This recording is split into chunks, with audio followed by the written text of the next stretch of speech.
अस्सलामुअलैकुम and a very very very good morning. सुबह पाकिस्तान में मैं हूं आपकी मेज़बान माहनूद कुरैशी और मेरे साथ हैं रिजवान अली आमर। आप सबको सुबह की ताजगी बहुत बहुत मुबारक हो। एक नया दिन है, नया आगाज़ है और नए दिन और नए आगाज़ के साथ ही मानूर हम अपने पूरे दिन के हवाले से जो सबसे अहम चीज़ होती है उसके बारे में सोचते हैं कि आज हमें दिन में क्या करना है, कौन सा अहम काम है जो हमें करना है और उसके लिए हम प्लान करते हैं या नहीं करते। ये हमारे पूरे दिन का जो टोन है उसको सेट कर देता है कि हाँ हम प्लानिंग के साथ जाएंगे या फिर एक दफ़ा फिर हम एक ही चीज़ जो सबसे इंपॉर्टेंट है उसके गिर्द घूमते रहेंगे कि ये हमें करनी है।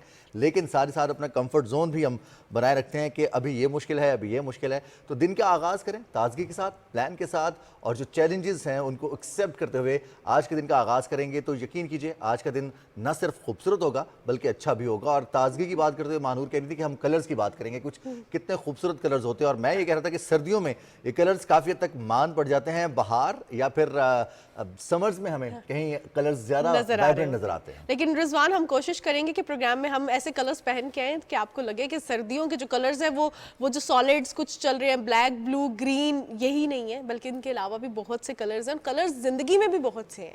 हम हर जो है स्टेज होती है लाइफ की उसके डिफरेंट कलर्स हैं। लेकिन जिस तरह आपने डे प्लानिंग के हवाले से बात की, जिस मूड में हम उठते हैं ना उसी मूड में हम प्लानिंग भी कर रहे होते हैं। आज मुझे इतना बर्डन है, आज मैंने ये करना है वो करना है। और समटाइम्स हम सोचते हैं कि अल्हम्दुलिल्लाह इतनी अपॉर्चुनिटीज़ हैं, आज मुझे वहाँ जाना है वहाँ जाना है। तो इट डिपेंड्स कि आप किस मूड के साथ उठ रहे हैं। और जैसे जैसे हम लाइफ में आगे बढ़ते हैं स्टूडेंट्स के लिए उनकी प्रायोरिटीज़ कुछ और होती हैं, जो जॉब कर रहे हैं उनके लिए प्रायोरिटीज़ डिफरेंट होती हैं, जो अपना काम कर रहे हैं कारोबार कर रहे हैं उनकी प्रायोरिटीज़ डिफरेंट होती हैं, जो ख़वातीन घर में मौजूद होती हैं उनकी प्रायोरिटीज़ डिफरेंट होती है। और वो ख़वातीन जो काम कर रही हैं साथ अपना घर भी देख रही हैं, एक तो हमारी तरफ से आपको बहुत बहुत सलाम। आप माशाल्लाह बहुत अच्छा कर रही हैं। इसी मेहनत इसी जोश जज्बे के साथ अपनी ज़िंदगी को आगे बढ़ाइए और कामयाबी की तरफ बढ़ते रहिए। लेकिन साथ साथ जो चैलेंजेस उनके होते हैं वो बिल्कुल ही डिफरेंट होते हैं। और फिर उनकी एक शिकायत भी होती है मानूर कि हम घर भी देख रहे हैं और साथ साथ काम भी कर रहे हैं, हमारे प्रॉब्लम्स कोई नहीं समझता। ऐसा ही है। और होता यह है कि उनको सबसे ज़्यादा जो ज़रूरत होती है वो एक्नॉलेजमेंट की होती है।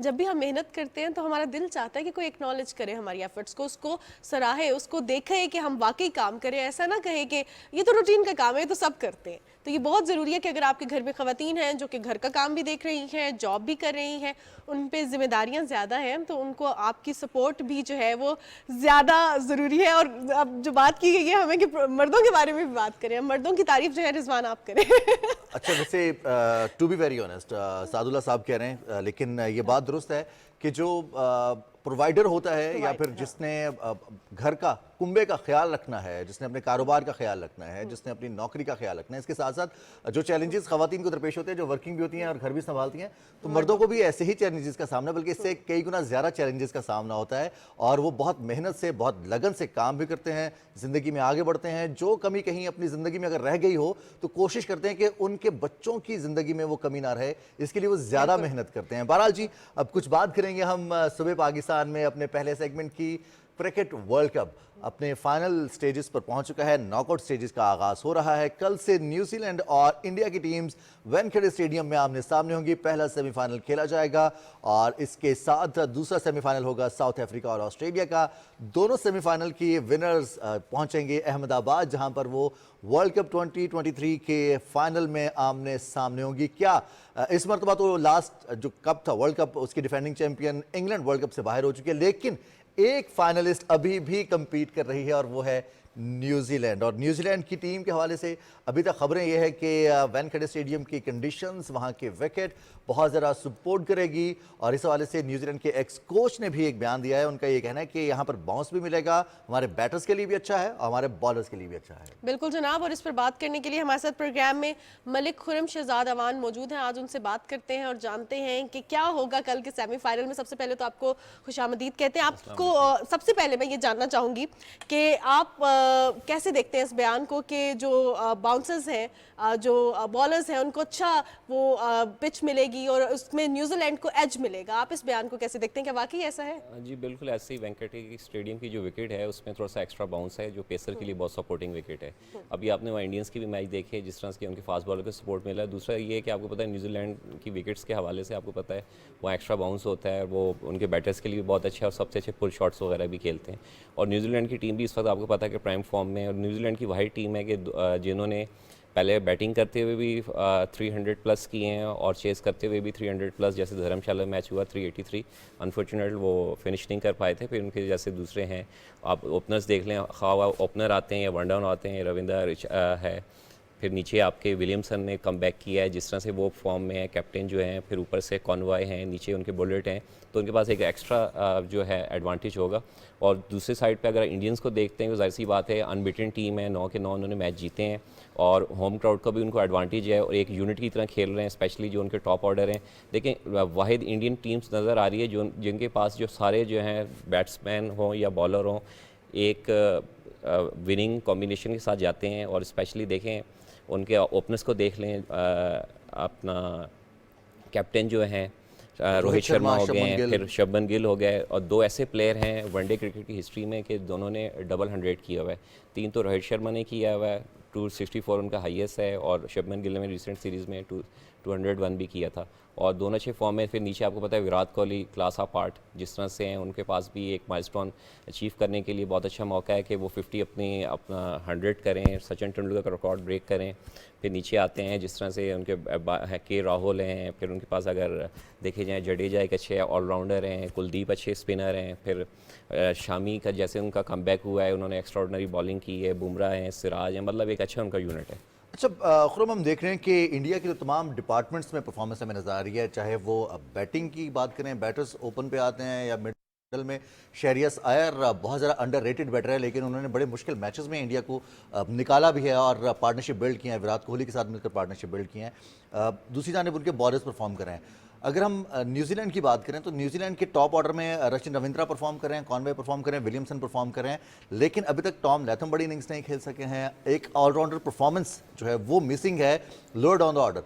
383 रन स्कोर किए थे ऑस्ट्रेलिया के खिलाफ, लेकिन हम देखते हैं बाकी मैचेस में पाकिस्तान के खिलाफ मैच में भी एक दफ़ा उनके टॉप ऑर्डर अगर 4 खिलाड़ी आउट हो गए तो मिडल ऑर्डर में और टेल पे खासतौर पर जो अपर टेल है उसमें परफॉर्मेंसेस नहीं है उनकी सच बैट के साथ, जहाँ पर क्लिक करना होता है, मोमेंटम देना होता है इनिंग्स को, लास्ट में फिनिश करना होता है।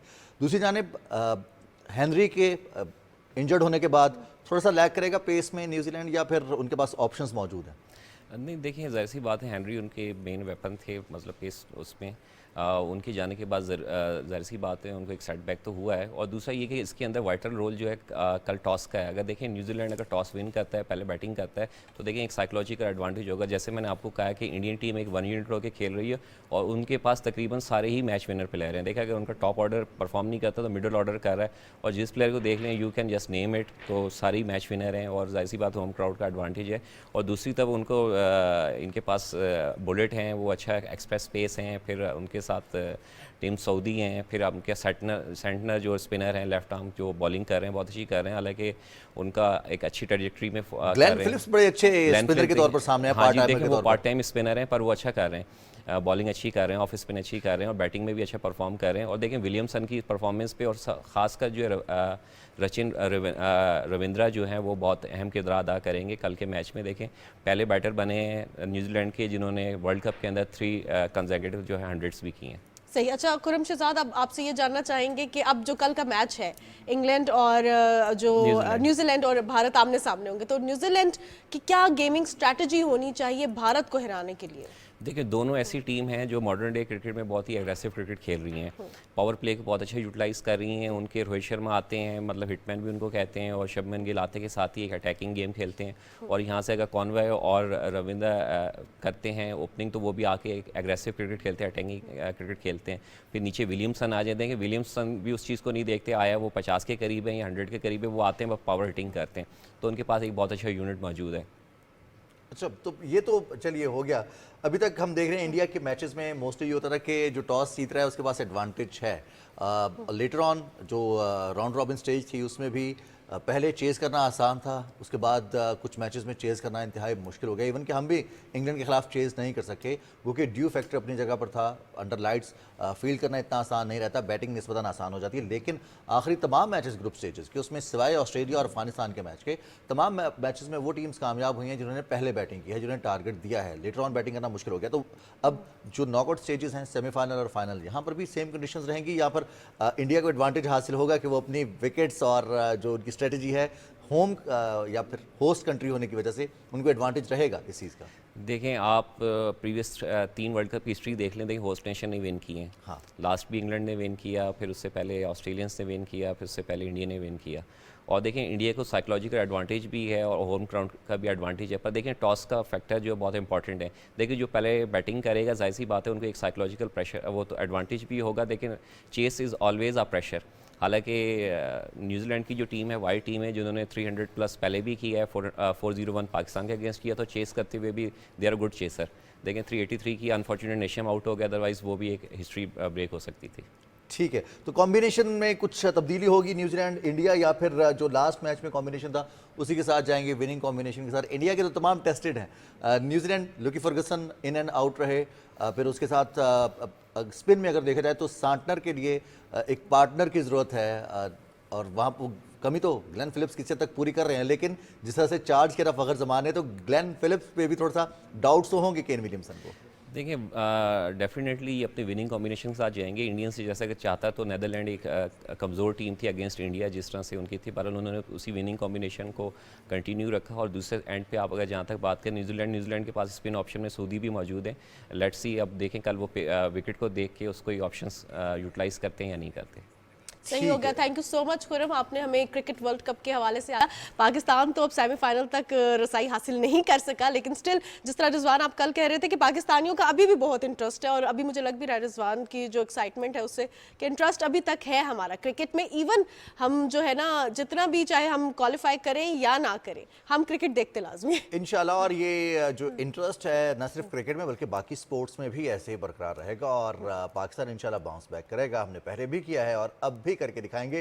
खैर, कुछ बात करेंगे हम पाकिस्तान के फ्यूचर टूर प्रोग्राम के हवाले से भी। तो एक पाकिस्तान को लेटर ऑन नवंबर में ट्रैवल करना है ऑस्ट्रेलिया के लिए, जहां पर पाकिस्तान को सीरीज़ खेलनी है, और उसके बाद फिर तवील अरसे तक पाकिस्तान की कोई सीरीज़ नहीं है। बहरहाल फिर PSL होगा। हमारे बहुत सारे नाज़रीन, बहुत सारे चाहने वाले ये जानना चाहते हैं कि पाकिस्तान क्रिकेट टीम की इसके बाद क्या मसरूफियत है।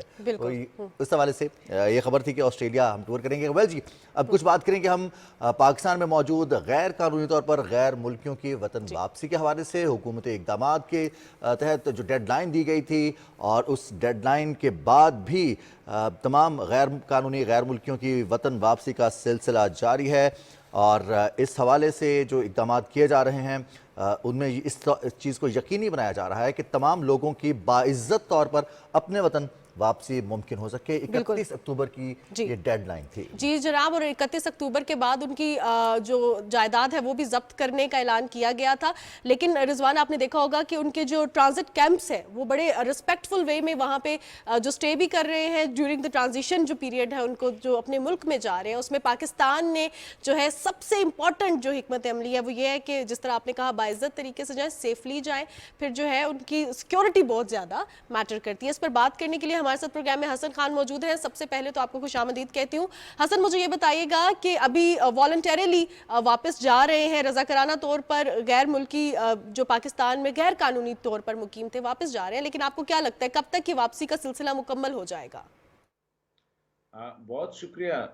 मेरे ख्याल में जिस तरह आपने कहा कि जो 31 अक्टूबर को जो डेडलाइन ख़त्म हुई थी, उसके बाद पर्टिकुलरली क्योंकि ज़्यादातर जो गैर मुल्की है उसमें से अगर आप देखें तो चंद हज़ार बंगाली है, चंद हज़ार बर्मी है, इसी तरह हज़ारों में ईरानी होंगे या नाइजीरियन होंगे या दीगर अरब ममालिक से होंगे, लेकिन उसमें जो ज़्यादा तादाद है जो 2 मिलियन के करीब है वो अफ़गानों की है। और इसी वजह से ज़्यादा फोकस जो है, लाइमलाइट जो है वो अफ़गानों को अफ़गान हो रहे हैं। और दूसरी बात यह है कि गुज़िश्ता तकरीबन 4 दहाइयों से हमारे अफ़गान भाई जो है पाकिस्तान में महाजिर भी है। तो इस वक्त जो सबसे ज़्यादा जो लोग जा रहे हैं वो अफ़गान जा रहे हैं। और अभी तक जो एस्टिमेट लगाया जा रहा है वो ये है कि तकरीबन 3 लाख जो है, 2 लाख प्लस तोरखम के ज़रिए और कुछ इस तरह 90,000+ जो है वो चमन और दीगर वहाँ पे जो बॉर्डर पॉइंट्स हैं उनके ज़रिए वो जा चुके हैं। और ये अब तक जो जो उनकी जो उनका जो इनखला है, ये 3 लाख इसमें मेजॉरिटी जो है वो वॉलंटरी है। उसमें तकरीबन जो अभी तक आपने जिन होल्डिंग सेंटर्स की तरफ इशारा किया या जो मराकज़ कायम किए गए, वहाँ अभी जो एस्टिमेट है मेरे ख्याल में कुछ 7 से लेकर 8,000 लोग टोटली इस 1 महीने में या 1 महीने से ज़्यादा वक्त हुआ वो आए हैं। बाकी जो है ये जो 3 लाख अराउंड है, ये वॉलंटरीली यानी खुद अपनी मदद आपके तहत जो है वो जा रहे हैं, और मेरे ख्याल में बहुत अच्छा एक प्रोसेस शुरू हुआ है। जहाँ तक ये कब तक होगा, मेरे ख्याल में it will take a long time, क्योंकि रोज़ाना की बुनियाद पे अगर हम देखें कि अगर 3000 लोग जा रहे हैं, तो 3000 तो अगर आप ज़्यादा से ज़्यादा महीने में अगर आप देखें, अगर इसी तरह ये 3000 की एवरेज हम डालें, या फॉर दैट मैटर जो है ना 6000 की एवरेज निकाले, तो फिर भी साल से ज़्यादा अरसा लगेगा। तो इसके लिए मेरे ख्याल में अब तो प्रॉब्लम शायद हुकूमत भी थोड़ा-सा वो कर रही है, क्योंकि अफ़गानिस्तान में सर्दियाँ बहुत ज़्यादा है, और कुछ ह्यूमैनिटेरियन साइड से हम देख रहे हैं कि वो प्रेशर जो एक्सपेक्ट हो रहा था कि जो ही डेडलाइन ख़त्म होगी, शायद अक्रॉस द कंट्री पकड़-दकड़ शुरू होगी। लेकिन हमने देखा कि ना खैबर पख्तूनख्वा में कोई इस किस्म की कार्रवाइयाँ हो रही है, ना पंजाब में हो रही है, ना इवन बलूचिस्तान में हो रही है। सिंध में कहीं न कहीं हमें आ रहा है, लेकिन वो भी इतने नहीं है कि आप समझ लें कि कोई मैस लेवल पे है। तो शायद मैं समझता हूँ कि इसमें टाइम ज़्यादा लगेगा। लेकिन अब जो ये एक पॉज़िटिव साइन है कि अफ़गान भाई जो है, वो खुद अपने मुल्क की तरफ जा रहे हैं, और फैमिलीज़ के साथ, बच्चों के साथ, और वो भी कह रहे हैं कि बेहतर होगा कि वो जाके वहाँ पे वीज़ा ले, क्योंकि पाकिस्तान की एम्बेसी जो है काबुल में, मैंने देखा है कि बड़ी लिबरल है।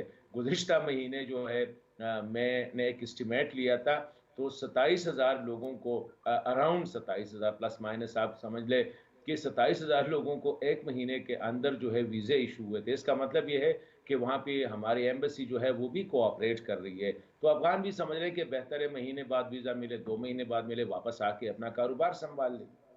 बिल्कुल सही। और ये बात तो बड़ी वाज़ेह की है हुकूमत पाकिस्तान की जानिब से कि आप अपने मुल्क जाइए, अब किसी भी मुल्क से आपका ताल्लुक है, वीज़ा लीजिए और लीगली पाकिस्तान में आके कारोबार कीजिए। पाकिस्तान आपको कारोबार के लिए सहूलियात भी फराहम करेगा। इस हवाले से हुकूमती इक़दामात भी सबके सामने। हसन खान, सबसे इंपॉर्टेंट चीज़ ये है कि इस मुहिम को लेकर बहुत ज़्यादा प्रोपेगेंडा भी किया गया पाकिस्तान के हवाले से। जो ऑफर पाकिस्तान ने की तमाम गैर कानूनी तौर पर मुकीम गैर मुल्कियों को, इसकी मिसाल माजी में मिलती है कहीं कि आप अब इतने रिस्पेक्टफुली उनको इजाज़त दें अपने मुल्क वापस आने की और दोबारा वापस आने की, लीगली तौर पर आप आ सकते हैं, क्योंकि शायद दुनिया में जो आलमी कवानीन है उसके मुताबिक इल्लीगल रहने वालों के लिए सज़ाएँ भी हैं और उनके ऊपर पाबंदियाँ भी आयद कर दी जाती हैं। पाकिस्तान की जानिब से ना सिर्फ उनको ट्रांजिट कैंप्स में रखा जा रहा है बाइज़्ज़त तौर पर, और बाहिफाजत उनकी वतन वापसी यकीनी भी बनाई जा रही है, साथ ही साथ जैसे आपने बताया कि उनको राशन भी फराहम किया जा रहा है। सर्दियों के हवाले से मुख्तलिफ लवाजमात हैं जो वो भी पूरे किए जा रहे हैं। देखिए, ये बड़ा अहम सवाल है। मैं समझता हूँ कि चाहिए तो ये था कि पाकिस्तान ने जो जेस्चर दिया कि 1 महीने के अंदर-अंदर आप कोशिश करें कि अपने मुल्क चले जाएँ, और 1 महीने के बाद भी कोई वो जिस तरह मैंने कहा कि मैस लेवल पे वो पकड़-दकड़ का आगाज़ नहीं हुआ है, ना किसी की बेइज़्ज़ती हुई है। आप देखें कि हमारे दोस्त ममालिक में भी हमारे पाकिस्तानी जो है, वो इसी वजह से वहाँ पे कैदों में ज़्यादातर हज़ारों की तादाद में, जिनके लिए हुकूमतें कोशिश कर रही है कि इनको अपने मुल्क वापस ले आए, सिर्फ़ इस बिना पे कि उनकी वीज़ा एक्सपायर हुए हैं या वो वहाँ पे इल्लीगल उनकी एंट्री हुई है, और वो हज़ारों की तादाद में जेलों में हैं। लेकिन पाकिस्तान ने ये फ़ैसला नहीं किया कि इनको पकड़ के जेलों में डाला जाए, और फिर जो है जेलों में ये रहे, और उन ममालिक को मजबूर करे कि वो आके अपने कैदियों को ले। मेरे ख़्याल में एक बहुत बड़ा फ़ैसला था, बड़ा खुशअस्लूबी से हुआ। लेकिन जिसकी तरफ आपने इशारा किया कि ये जो प्रोपेगेंडा है, अनफॉर्चुनेटली एक तो आपको पता है कि अफ़गानिस्तान में एक सेगमेंट ऑफ सोसाइटी समझ लें जो स्पेशली मुल्क से बाहर रहती है, क्योंकि अफ़गानिस्तान में जो अफ़गान भाई रहते हैं उनको पता है कि पाकिस्तान की अहमियत उनके लिए क्या है। उसने यहाँ पे ज़िंदगियाँ साल यहाँ पे वो रहे हैं, अस्पतालों में रहे, स्कूलों में उनके बच्चों ने तालीमें हासिल की, उनको पता है। लेकिन अनफॉर्चुनेटली जो मगरिब में रहा है, अमेरिका, मगरिब या दीगर मुल्कों में है, वो वहाँ से एक उन वहाँ का जो प्रोपेगेंडा होता है पाकिस्तान के खिलाफ, उनका हिस्सा वो बन रहे हैं, और इसमें कुछ दीगर हमारे जो कुछ ममालिक है वो भी शामिल है इस प्रोपेगेंडे को जो है एग्ज़ैजरेट करने के लिए। हालाँकि आप देखें, कल भी मैं एक जगह पे बैठा हुआ था तो यही डिस्कस कर रहा था कि 40 साल में जो अफ़गान भाई जो मिलियंस में हमारे साथ रहे, कहीं किसी ने ये नहीं देखा कि कोई बुरा वाक़या हुआ है, कहीं पे लोकल ने उनके खिलाफ जो है कोई प्रोटेस्ट किया हो, लड़ना, या ये है कि अफ़गानों ने कहीं जाके कहीं पे कोई ऐसी लड़ाई वग़ैरह की हो जिस पे लोकल जो सेंसिटिविटीज़ है, या लोकल ने उनकी सेंसिटिविटीज़ को जो है टच किया हो। मतलब एक बहुत बड़ा स्मूदन तरीके से जो है उन्हें 40 साल या 45 साल गुजारे। अब इसको अप्रिशिएट करना चाहिए था। इसमें कुछ ऐसे भी है कि कहीं ना कहीं से अनफॉर्चुनेटली जो इंटरनेशनल मीडिया के लिए पाकिस्तान से या यहाँ से जो खबरें चलाई जाती है वो भी मनफी होती है, वो प्रोपेगेंडा। और कहीं से एक बच्चे की तस्वीर लेके, खातून की तस्वीर, हालांकि आप देखें कि 3 लाख लोग चले गए। 3 लाख लोगों में मैंने उसी दिन एक अफगान चैनल पे ये चैलेंज किया कि इनमें से 3 मुझे ऐसी तस्वीरें दिखाओ जिसमें किसी के साथ जुल्म हो रहा हो। मतलब है कि 3 लाख एक बहुत बड़ी तादाद है अगर 3 लाख लोग निकल रहे हैं, लेकिन 3 तस्वीरें आपके पास नहीं होंगी कि आप दिखाएं कि किसी के साथ ज्यादती हो रही है, किसी के साथ जुल्म हो रहा है। तो मैं समझता हूँ इनको अप्रिशिएट करना चाहिए था। इसमें हमारी भी कुछ कोताहियां हैं कि शायद हमने वो एक्सप्लेन ना कर पाए इंटरनेशनल मीडिया को या इंटरनेशनल ऑडियंस को कि हमने जो फैसला किया है ये वो महाजिर के बारे में नहीं है जिनके पास जो है पीओआर कार्ड है या जिनके पास अफगान सिटीजन कार्ड है। ये सिर्फ उन इलीगल जिनके पास कुछ भी नहीं है, दे आर नॉट डॉक्यूमेंटेड, कोई कागज उनके पास नहीं, कोई अता पता, इन अ वे दे आर स्टेटलेस, उनके पास कुछ ना अफगान कार्ड है, ना पाकिस्तानी कार्ड है, ना पीओआर कार्ड है। और ये सिर्फ अफगान के बारे में नहीं है, ये अक्रॉस द बोर्ड सब के बारे में। तो शायद इसमें कुछ सानूदी मरंदा शौक से वाली बातें और कुछ बाहर से ऐसे थे कि वो भी इनको एज ए प्रोपेगेंडा टूल इस्तेमाल कर रहे थे पाकिस्तान के खिलाफ। बिल्कुल हसन खान साहब, इस प्रोपेगेंडा को ख़त्म करने की बहुत ज़्यादा ज़रूरत है और तौर पे ये सवाल भी उठाया जा रहा है। और सोशल मीडिया पर जिस तरह आपने कहा कि गैर मुल्की अनासर इस तरह का प्रोपेगेंडा कर रहे हैं, EU डिसइंफो लैब की पहले भी रिपोर्ट आती रही कि पाकिस्तान के अगेंस्ट जो प्रोपेगेंडा करने वाले ममालिक हैं उनके फेक अकाउंट्स कौन कौन से हैं, कितनी तादाद में, और ये कितना जो है नुकसान पहुँचाते हैं, क्योंकि ये अब 5th जनरेशन ऑफ वॉरफेयर है। हाइब्रिड वे में एक दूसरे के खिलाफ प्रोपेगेंडा किया जाता है सोशल मीडिया पर और इसका इम्पैक्ट भी बहुत ज़्यादा होता है। अब ऐसी सूरत हाल में एक दफ़ा फिर आप प्लीज वाजे कर दें कि जो पाकिस्तान का लाया अमल था ये क्यों पाकिस्तान ने इख्तियार किया, क्यों ये फैसला किया गया, गैर मुल्की अफराद पाकिस्तान की मईशत पे कितना बड़ा चैलेंज थे और इससे पाकिस्तान को क्या मुश्किलात पेश आ रही थी? देखिए, मेरे ख्याल में ये तो सबको पता है और इवन हमारे अफगान भाइयों को भी इनमें से कोई ढकी छुपी बात नहीं है कि पाकिस्तान की जो सूरत हाल थी, स्पेसिफिकली अगर हम देखें जो सिक्योरिटी की जो सूरत हाल थी कि आए रोज़ दहशतगर्द जो है पाकिस्तान में security forces, police, civilian, government installations उनको टारगेट कर रहे हैं और उनमें बेपनाह इजाफा भी हुआ है। 60-70% इजाफा हुआ है, खुदकुश हमलों में बहुत ज़्यादा इजाफा हुआ है और उनमें से अक्सर ऐसे शवाहिद मिले हैं, बल्कि ज़्यादातर ऐसे हैं कि जिनमें पाकिस्तानी नहीं बल्कि अफगान शहरी जो है वो मुलविस पाए गए हैं। और उनमें ये इसमें कोई शक नहीं कि उसमें कोई महाजिर नहीं था, कोई अफगान रेफ्यूजीज़ की हम बात नहीं कर रहे, लेकिन जो थे वो अनडॉक्यूमेंटेड थे, वो इलीगल उन्हें बॉर्डर क्रॉस किया था। तो एक तो ये वजह है और पाकिस्तान बार बार यही भी कोशिश कर रहा है कि let's put our own house in order, पहले हम अपने घर को इन ऑर्डर कर देते हैं, फिर इन चीज़ों को देख लेंगे। नंबर 1। नंबर 2, आपने रिसेंटली देखा कि पाकिस्तान की मईशत जो है, स्पेशली जो स्मगलिंग का जो अंसर था, जो इंटरनेशनल करेंसी की जो स्मगलिंग थी, वो एक बहुत बड़ा इशू बन चुका था। उनको भी जब इन्वेस्टिगेट किया गया तो पता चला कि उनमें ज़्यादातर अनफॉर्चुनेटली हमारे अफगान भाइयों का जो हिस्सा था वो ज़्यादा था। साथ साथ अगर आप देखें पाकिस्तान में अभी इलेक्शन ईयर है, ये इलेक्शन होने वाले हैं, साथ ही जो पॉलिटिकल इंस्टेबिलिटी है उनका अपना एक है। तो मैं समझता हूँ कि पाकिस्तान ने जो फैसला किया था ये किसी के खिलाफ नहीं था कि किसी एक पार्टिकुलर एथनिक ग्रुप या एक पार्टिकुलर मुल्क के लोगों के खिलाफ नहीं, बल्कि फैसले का जो जो जो क्रक्स था वो ये था कि we are in a process कि हम अपने हाउस को इन ऑर्डर कर दें, पहले हम अपने घर को सही करते हैं, हमारे यहाँ जो मसाइल है उनको एड्रेस करते हैं, इसके बाद ये हमारे भाई हैं, अगर 40 साल रहे, 40 साल मजीद रहे, लेकिन जाके स्पेशली वो जिनके पास कोई डॉक्यूमेंट नहीं। तो मैं समझता हूँ कि इनका एक बैकग्राउंड सिर्फ यही है, ये किसी की नफरत में या किसी, हम अक्सर सुन रहे हैं अपने अफगानिस्तान की जो मीडिया है कि शायद ये फैसला इसलिए किया गया है कि तालिबान या अमारत इस्लामी पर दबाव डाला जाए। मेरे ख्याल में ये बिल्कुल एक miss interpretation of the decision है।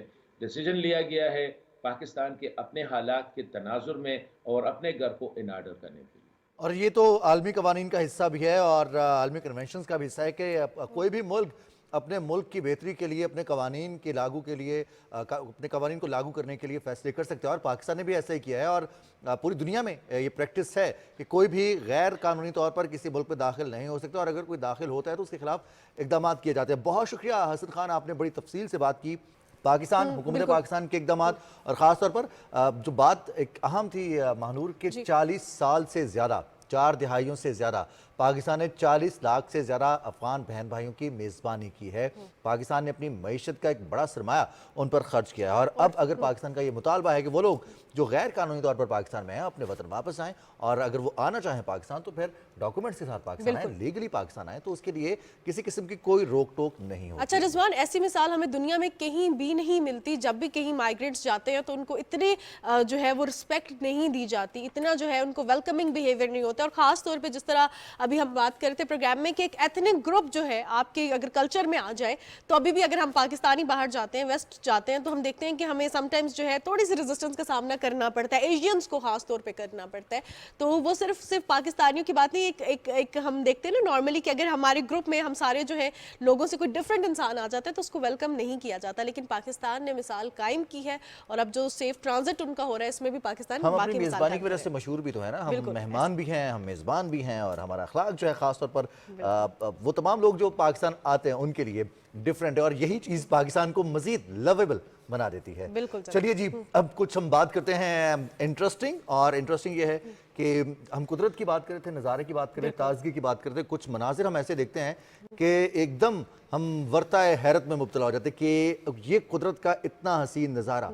और ऐसी झीलें पाकिस्तान में भी बहुत हैं, बिल्कुल, और पाकिस्तान में खूबसूरत तरीन झीलें मौजूद हैं। लेकिन अभी हम आपको सैर करवा रहे एक ऐसी झील की जहां पर पानी इतना साफ और शफाफ है कि आप उस झील की तह तक देख सकते हैं, लेकिन इस झील के ऊपर स्केटिंग भी की जा सकती है। और ये आप हमारी स्क्रीन पर देख रहे हैं कि एक कपल की स्केटिंग करते हुए वीडियो वायरल हुई और इस झील पर बर्फ जमी हुई है और जमी हुई बर्फ के अंदर से आप देख रहे हैं कि जो उसके नीचे पत्थर है वो भी नजर आ रहे हैं। इतनी साफ शफाफ ये झील है और ये वीडियो सोशल मीडिया पर वायरल हो चुकी है। अलास्का की ये रैबिट लेक है जिसपे 12 साल बाद जो है बर्फ जम गई है और जमने के बाद ये जो आप देखें ऐसे लग रहा है जैसे ये शीशे के ऊपर स्केटिंग की जा रही है। और कितनी खूबसूरत और कितनी साफ शफाफ ये झील है। और इस पे आई बिलीव रिजवान ये जो है सिर्फ एक चीज़ देखें कि कुदरत ने तो हमें बहुत खूबसूरत ऐसी चीज़ों से नवाजा है, ऐसी जगहों से नवाजा है, लेकिन उनकी सफाई का ख्याल रखना आवाम के ऊपर बहुत ज़्यादा डिपेंडेंट होता है। और ये इस लेक की सबसे डिफरेंट बात यह है कि इसके तह में किसी किस्म के पौधे मौजूद नहीं हैं, जैसे आपने कहा कि कचरा मौजूद नहीं है, सिर्फ पत्थर हैं और उन पत्थरों की वजह से जो शफाफियत है उसमें इजाफा होता है और इस झील को मुनफरिद भी बना रहा है।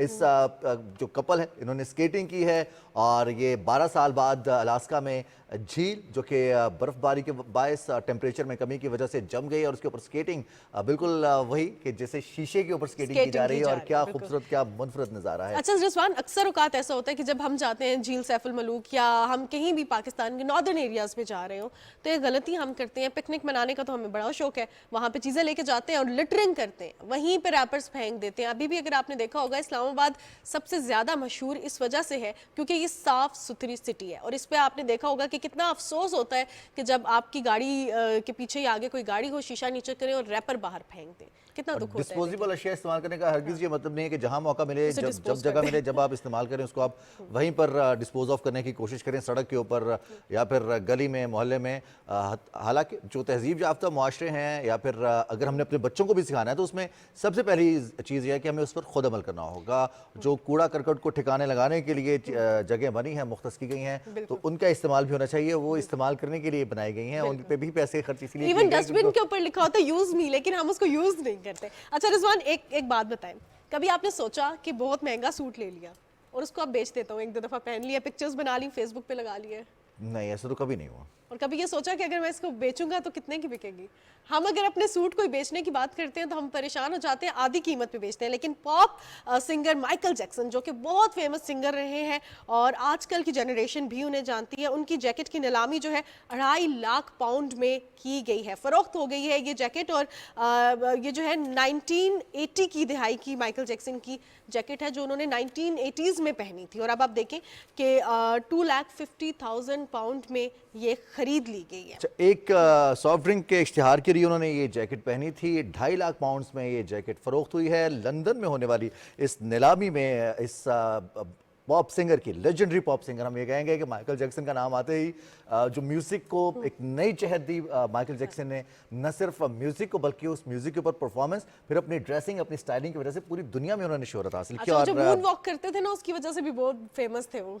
अब देखिए उनके फैंस कितने बड़े फैंस हैं कि सिर्फ माइकल जैक्सन से जुड़ी हुई एक जैकेट की नीलामी हुई है। हालांकि जो नीलामी वाली जो फर्म है उनकी तरफ से एक्सपेक्टेशंस ये थी कि ये सिर्फ 2 से 3 लाख पाउंड में बिकेगी, या 2 या 3 हज़ार पाउंड में बिकेगी, लेकिन अब ये 2.5 लाख पाउंड की बिकी है। तो ये एक अगेन बहुत इंटरेस्टिंग न्यूज़ है और उनके फैंस की जानिब से माइकल जैक्सन से मोहब्बत का इजहार इस तरह से भी किया जा रहा है। बिल्कुल जनाब, और अक्सर होता भी यही है कि जो फेमस या तो सेलिब्रिटीज़ होते हैं या क्रिकेटर्स होते हैं, अपने बैट पे सिग्नेचर करके या अपनी शर्ट पे सिग्नेचर करके उसको जो है वो सेल आउट कर देते हैं। और सेल आउट करने के बाद होता यह है कि अक्सर का चैरिटी में भी दी जाती है। That's a very good gesture. ये क्रिकेटर्स की जानिब से भी सामने आई है चीज़ कि उन्होंने कभी बैट पे साइन कर दिया, अपनी पहनी हुई शर्ट पे साइन कर दिया, and I believe it's a very good thing. लेकिन रिजवान, इसके पीछे ये बहुत बात जो है इम्पॉर्टेंट है कि ये लोग जो जितना हम अपने जिनको हम पसंद करते हैं, गुलकारों को, उनके साथ इतनी ज़्यादा हमारी अटैचमेंट होती है,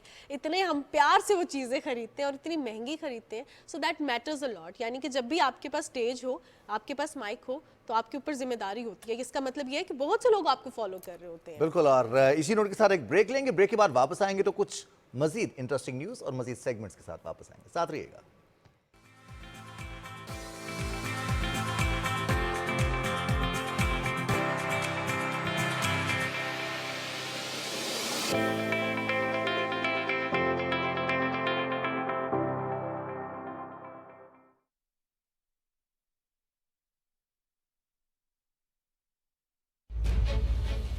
हम बात करेंगे सियासत की। बेवकूफ़ बनाना बड़ा आसान है और ये समझाना कि तुम्हें बेवकूफ़ बनाया जा रहा है ये बड़ा मुश्किल हो गया। एक पॉलिटिकल पार्टी ये समझ रही है कि हम अब भी हुकूमत में। हम बात करेंगे हुकूमत की। अपनी दुनिया में थे, उसी में रहेंगे, उसी में वापस चले जाएंगे इंशाल्लाह। बात करेंगे मईशत की, आइन की, रियासत की। ये भी लगता है कि जो मियाँ साहब के अज़ाइम और ख्वाहिशात हैं वो पूरी नहीं हो रही। पाबंदी लगाई जाती है पीटीआई पर, फिर इंतखाबात होते हैं तो फिर तो साफ शफाफ नहीं होंगे। जब भुट्टो साहब असैसिनेट भी हो गए, फिर भी इलेक्शंस हो गए थे। नया होगा अंदाज। पीटी पे बैठ के मेरे पे से ये सवाल करोगे, मतलब बस करो, छोड़ो। 7 बजे गौहर के साथ, सिर्फ पीटीवी न्यूज़।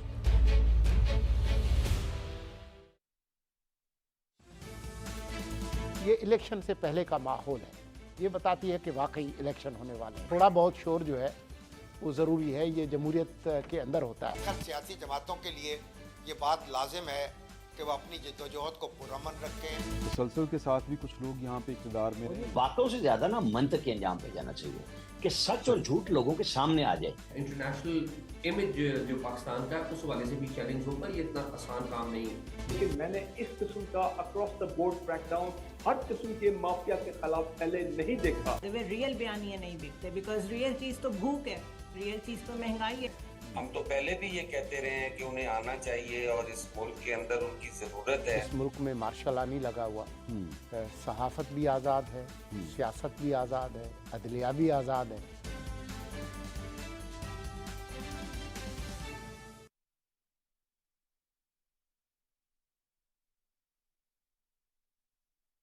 महफिल में बार बार किसी पर नजर गई, हमने बचाई लाख मगर, हमने बचाई लाख मगर फिर उधर गई।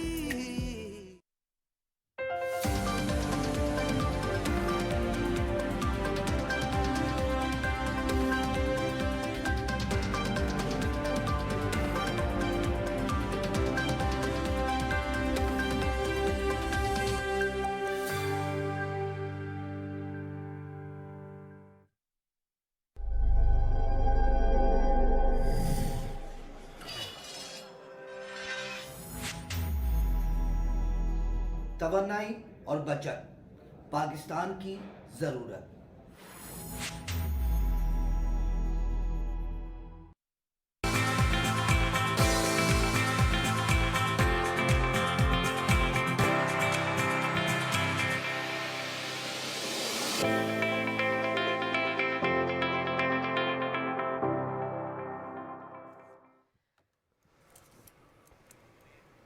जी जनाब, सुबह पाकिस्तान में एक बार फिर खुशामदीद। और हम ब्रेक पर जाने से पहले बात कर रहे थे कुछ दिलचस्प खबरों के हवाले से। और रिजवान से मैं यही पूछ रही थी कि ये जो मर्द हजरात की दाढ़ी होती है, इसमें क्या इतनी जान होती है कि इससे हम कभी देखते हैं कोई मोटरसाइकिल खींच रहा है, कभी इससे कोई चीज़ उठाई जा रही है। तो रिजवान ने बड़ा एक जो है अजीब सा इंकशाफ किया कि वाकई होती है। वैसे बालों में और हमारे ना जो दाढ़ी है उसमें ताकत ज़रूर होती है, और कितनी ताकत होती है इसके लिए एक्सपेरिमेंट्स भी किए जाते हैं। जैसे आप मंजर से ये देख रहे हैं कि एक भाई साहब हैं जिनको ये था कि उन्हें एक मुनफरद रिकॉर्ड अपने नाम करना है, तो बाइक को रोके रखा उन्होंने अपनी दाढ़ी की ताकत से, चेन अप किया गया और 21.33 सेकंड तक बाइक जोर लगाता रहा। लेकिन उनकी दाढ़ी में इतनी ताकत थी कि उन्होंने 21.33 सेकंड तक बाइक को चलने से रोके रखा। और न सिर्फ बाइक को रोके रखा बल्कि एक मुनफरिद Guinness book of world record में अपना नाम भी दर्ज करवाया है। उन्हें इनाम भी मिला है और रिकॉर्ड भी उनके नाम हो गया है। तो ये एक डिफरेंट कोशिश थी। और ये यकीनी तौर पर दुनिया में जो मनचले हैं, मुनफरद लोग हैं, कुछ मुनफरद करना चाहते हैं, तो उसके लिए कुछ डिफरेंट आइडियाज़, वियर्ड आइडियाज पता नहीं कहाँ से आ जाते हैं। अच्छा, ये इतना वियर्ड, और वियर्ड के अलावा एक और भी चीज़ देखेंगे, सामने एक मशीन है। अक्सर औकात हमने ये देखा है कि अपनी दाढ़ी से जो है वो गाड़ी को खींचा जा रहा है, लेकिन आपके सामने अब सिर्फ एक बाइक नहीं है, आपने उसको रोका भी है। यानी कि एक तरफ से एक मशीन जोर लगा रही है और दूसरी तरफ से एक इंसानी बाल के जरिए उसको रोका जा रहा है। And that's a huge thing. ये कोई नॉर्मल बाइक चीज का अपना वजन और उसके ऊपर बैठे बाइक राइडर का वजन, और उसके अलावा जो उसके इंजन की ताकत है कि वो चलने की कोशिश करी है, लेकिन जो है इन्होंने रोके रखा है। आप शायद ये प्रोटीन रिच डाइट लेते होंगे तभी इनके बालों में इतनी ताकत थी, क्योंकि हमारे बाल जो है ना रिजवान, वो तो ब्रश करते हुए टूट जाते हैं। वैसे तो ये भी कहा जाता है कि आप अगर प्रोटीन रिच डाइट नहीं लेते तो आप छक्के नहीं मार सकते, प्रोटीन डाइट लेंगे तो आप छक्के मार सकते हैं। ये कुछ स्टेटमेंट्स ही वर्ल्ड कप के दौरान। खैर, लेकिन ये जरूरी है, क्योंकि आप देखिए, मैं सिर्फ एक जनरल बात आपको बताऊं कि हम लोग जब खवातीन का ये इशू भी है आजकल कि हेयर फॉल बहुत ज्यादा है, हम ब्रश करते हैं ना तो हमारे बाल गिरते हैं, और लोग इससे जो है वो बाइक रोक रहे हैं। That's huge. चलिए जी, अब हम बात करते हैं, आपको लिए चलते हैं जहां पर इस वियर्ड किस्म की न्यूज़ आती है, डिफरेंट न्यूज़ आती है, मुनफरद न्यूज़ आती है। वहां पर डेवलपमेंट की कुछ खबरें भी हो रही हैं। $5 अरब की लागत से थीम्ड सिटी और थीम पार्क्स का इनकाद किया गया है और किया जा रहा है, इनफैक्ट बनाया जा रहा है। और एक और चीज आप देखेंगे, थीम है किस चीज की? मरीख की थीम पे। मरीख की थीम में सऊदी अरब में जो है वो एक शहर तामीर किया जाएगा, और जिसका मकसद ताइफ में 5 लग्जरी सियाहती रिजॉर्ट मुतारिफ कराना है। और इस पर जो है मजमूई, जिस तरह आपने बताया रिजवान, $5 अरब की लागत आएगी। और इन्वेस्टमेंट फोरम के दौरान जो है वो इस चीज़ का ऐलान किया गया है बेसिकली। और अब आप देख रहे हैं हमारी स्क्रीन पे कि मरीख, अच्छा रिजवान, आपको आइडिया था कि मरीख इतना खूबसूरत होगा?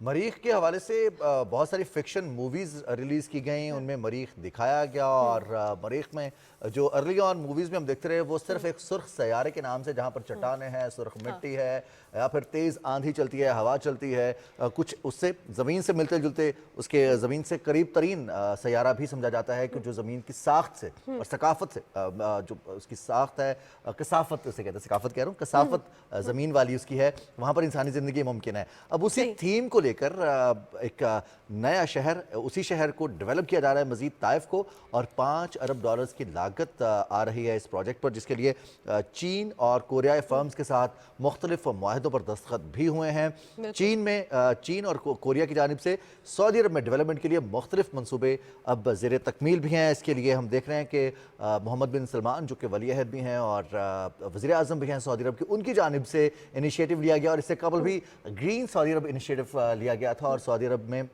ख़ास तौर पर ग्रीनरी, सहरा में ग्रीनरी के क़याम के लिए जो उन्होंने इक़दाम किए हैं, जो इनिशिएटिव्स लिए हैं, और जितने वो पुरअज़म दिखाई देते हैं, तो खित्ते की बेहतरी के लिए, ख़ास तौर पर माहौलियाती आलूदगी से निपटने के लिए बड़े शानदार इक़दाम हैं। बिल्कुल जनाब, और एक ऐसी जगह जहाँ पे हम ये देखते हैं, ये जो प्रॉपर सारा एरिया है, इसमें माइंड में कभी ये आता भी नहीं था कि ग्रीनरी होगी। और अब ये जो प्लान्ड सिटी है, जिसको अभी हम देख रहे थे अपनी स्क्रीन पर PTV न्यूज़ की, तो इसमें ये देख के बहुत अच्छा लग रहा था कि ग्रीनरी को मद्देनज़र रखा जा रहा है, ट्री प्लांटेशन को मद्देनज़र रखा जा रहा है जब भी किसी सिटी को प्लान किया जा रहा है। दैट्स वेरी इंपॉर्टेंट, क्योंकि पाकिस्तान ने भी माहौलियाती आलूदगी के असरात जो है वो देखे। अभी हम स्मॉग भी देख रहे हैं, और पंजाब में भी हमने देखा कि कितना ये अफेक्ट कर रहा है हेल्थ को। इसी तरह अगर हम आज दरख्त लगाएंगे तो हम अपना मुस्तकबिल जो है वो आइंदा के लिए, अपने बच्चों के लिए बेहतर बना सकेंगे, अपने मुस्तकबिल के लिए काम कर सकेंगे, अपनी आने वाली नस्लों के लिए एक बेहतर जगह रहने की बना सकेंगे। लेकिन द मोस्ट इंपॉर्टेंट थिंग, अब जो हम आइंदा चीज़ों के हवाले से बात करें तो जैसे ही रिजवान 8 फरवरी को इंतखाबात की डेट अनाउंस हुई है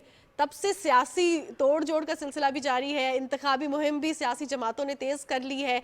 कोई कोयटा का दौरा कर रहा है मुस्लिम लीग नून की जानिब से, कहीं जो है वो मिट्टी में पीपल्स पार्टी के जो चेयरमैन हैं बिलावल भुट्टो जरदारी, उनकी जो दिवाली उन्होंने मनाई है और उन्होंने कहा है कि मैंने अपने वालिद साहब के जो अज़्म है उनको आगे लेके चला हूँ और पीसफुल को एग्जिस्टेंस पे बिलीव करते थे। अच्छा, आप महानूर कह रही थी ना कि मुस्तकबिल का प्लान अभी से करना पड़ेगा, तो अब जैसे ही इलेक्शन कमीशन की जानिब से 8 फरवरी की तारीख का ऐलान किया गया तो सियासी जमातों ने भी 8 फरवरी की तारीख के मुताबिक अपने मुस्तकबिल के जो प्लान है वो अलाइन करना शुरू कर दिए हैं। और हम देख रहे हैं कि मुस्लिम लीग नून के कायद मोहम्मद नवाज शरीफ कोयटा का दौरा कर रहे हैं, चेयरमैन पीपल्स पार्टी बिलावल भुट्टो जरदारी मिट्टी में खिताब कर रहे हैं।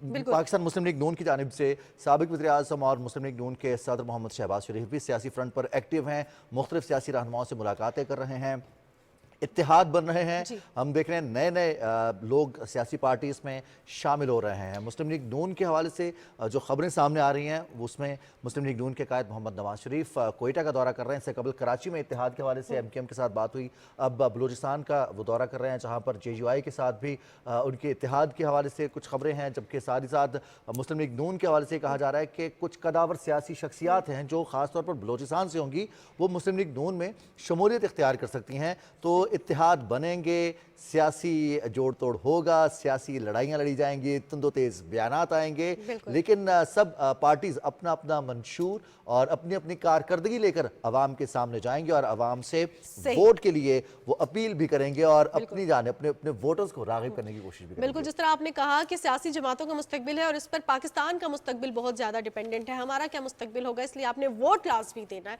और सोच समझ कर देना है। आज हमारे साथ प्रोग्राम में शफकत अली मौजूद है जो कि सीनियर सहाफ़ी है। शफकत, वेलकम टू द शो। आपसे ये जानना चाहूँगी कि कायद मुस्लिम लीग नून का जो दौरा है कोयटा का, इसको आप कैसे देखते हैं? क्या आपको लगता है कि और लोगों की, जिस तरह कदावर सियासी शख्सियात का कहा जा रहा है कि उनकी शमूलियत के चांसेस हैं, तो इससे क्या पीपल्स पार्टी की भी अलग हिकमत अमली चल रही है, मुस्लिम लीग नून की भी अलग हिकमत अमली चल रही है, तो आपको लग रहा है कि ये जो दो प्रोमिनेंट पार्टीज हैं इसमें मुस्लिम लीग नून की पोजीशन ज्यादा स्ट्रांग हो जाएगी?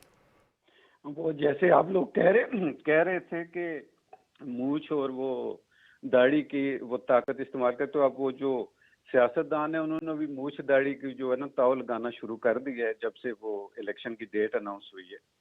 मियाँ साहब जो है वो बलूचिस्तान में अमूमन आपको पता है कि पार्टी की सियासत इतनी नहीं चलती जितनी वहाँ पे इम्पोर्टेंट लोग हैं, सिग्निफिकेंट पर्सनालिटीज हैं, वो अगर आपके साथ जिस पार्टी के साथ हो जाते हैं वो ज्यादा चांसेस उसके ही हो जाते हैं। तो मियाँ साहब का अभी तक जो दौरा है वो मुझे लगता है कि जो उनके कंटेक्स्ट भी वो ज्यादा बेहतर चल रहे हैं। पीपल्स पार्टी के जरदारी साहब के वहाँ पे अच्छे तल्लुकात हैं बलोच लीडर्स के साथ। बलूचिस्तान में तो हमेशा कोलिशन गवर्नमेंट बनती है, लेकिन ये होगा कि किसका चीफ मिनिस्टर बनेगा, दिस इज इम्पोर्टेंट। तो उसमें मियाँ साहब की पूरी कोशिश होगी कि वो किसी तरीके से अपना CM लेके आए। शफकत साहब, अभी जिस जोड़ तोड़ की बात कर रहे हैं आप, और ख़ासतौर पर सियासी दंगल भी कहा जाता है जब भी इलेक्शन करीब आते हैं, सियासी जमातें अपने अपने हिकमत अमली सामने रखती हैं लोगों के, तो ऐसे में माजी की कुछ बातें सामने आती हैं, तो हमारी जमहूरियत के लिए कितना खुशाइंद है कि तमाम सियासी जमातें अपनी अपनी सियासी कैंपेन अपने अपने मंशूर के मुताबिक कर रही हैं और अपनी कारकर्दगी की बुनियाद पर वोटर्स को राग़िब कर रही हैं। अच्छा, पाकिस्तान की जो हिस्ट्री है इसमें ऐसा कभी हुआ नहीं कि लोग अपनी परफॉर्मेंस दिखाएं, एक आध कोई बात दिखा देते कि हमने ये किया और वो किया, लेकिन इसके अलावा एक एलिगेशंस ही होती हैं जो हमारी रैलीज में भी। और इस तरह जैसे आप देखें कल बिलावल साहब कह रहे थे कि वो PMLN इन्फ्लेशन की वो जिम्मेदार है, इसी तरीके से PMLN वाले वो जो है वो मतलब क्रॉस एलिगेशंस उनकी तरफ से कि नहीं जी पीपल्स पार्टी ये करी। तो ये हमारे मुल्क की एक हिस्ट्री है कि इसमें परफॉर्मेंस और अचीवमेंट्स ये चीज़ें बैकग्राउंड में चली जाती हैं, और हमारी तकरीबन 50% वोटर्स भी इस बात को पसंद करते हैं कि अट्रैक्टिव बातें की जाएं जिनमें वो नाच सकें, ढोल शोल बजा सकें। तो अभी जो है बलूचिस्तान में, सिंध में PMLN और पीपल्स पार्टी आमने सामने है, क्योंकि सिंध में भी आपको पता है MQM के साथ भी PMLN की वो हुई है मीटिंग। उन्होंने क्लैरिफिकेशन तो MQM वालों ने कर दी कि हमारी कोई इनके साथ अलायंस नहीं बना, लेकिन वो ज़ाहिर सीट एडजस्टमेंट करेंगे, एक दूसरे के साथ तामन करेंगे, तो पीपल्स पार्टी के लिए अर्बन एरियाज में काफ़ी टफ टाइम हो जाएगा सिंध के अंदर।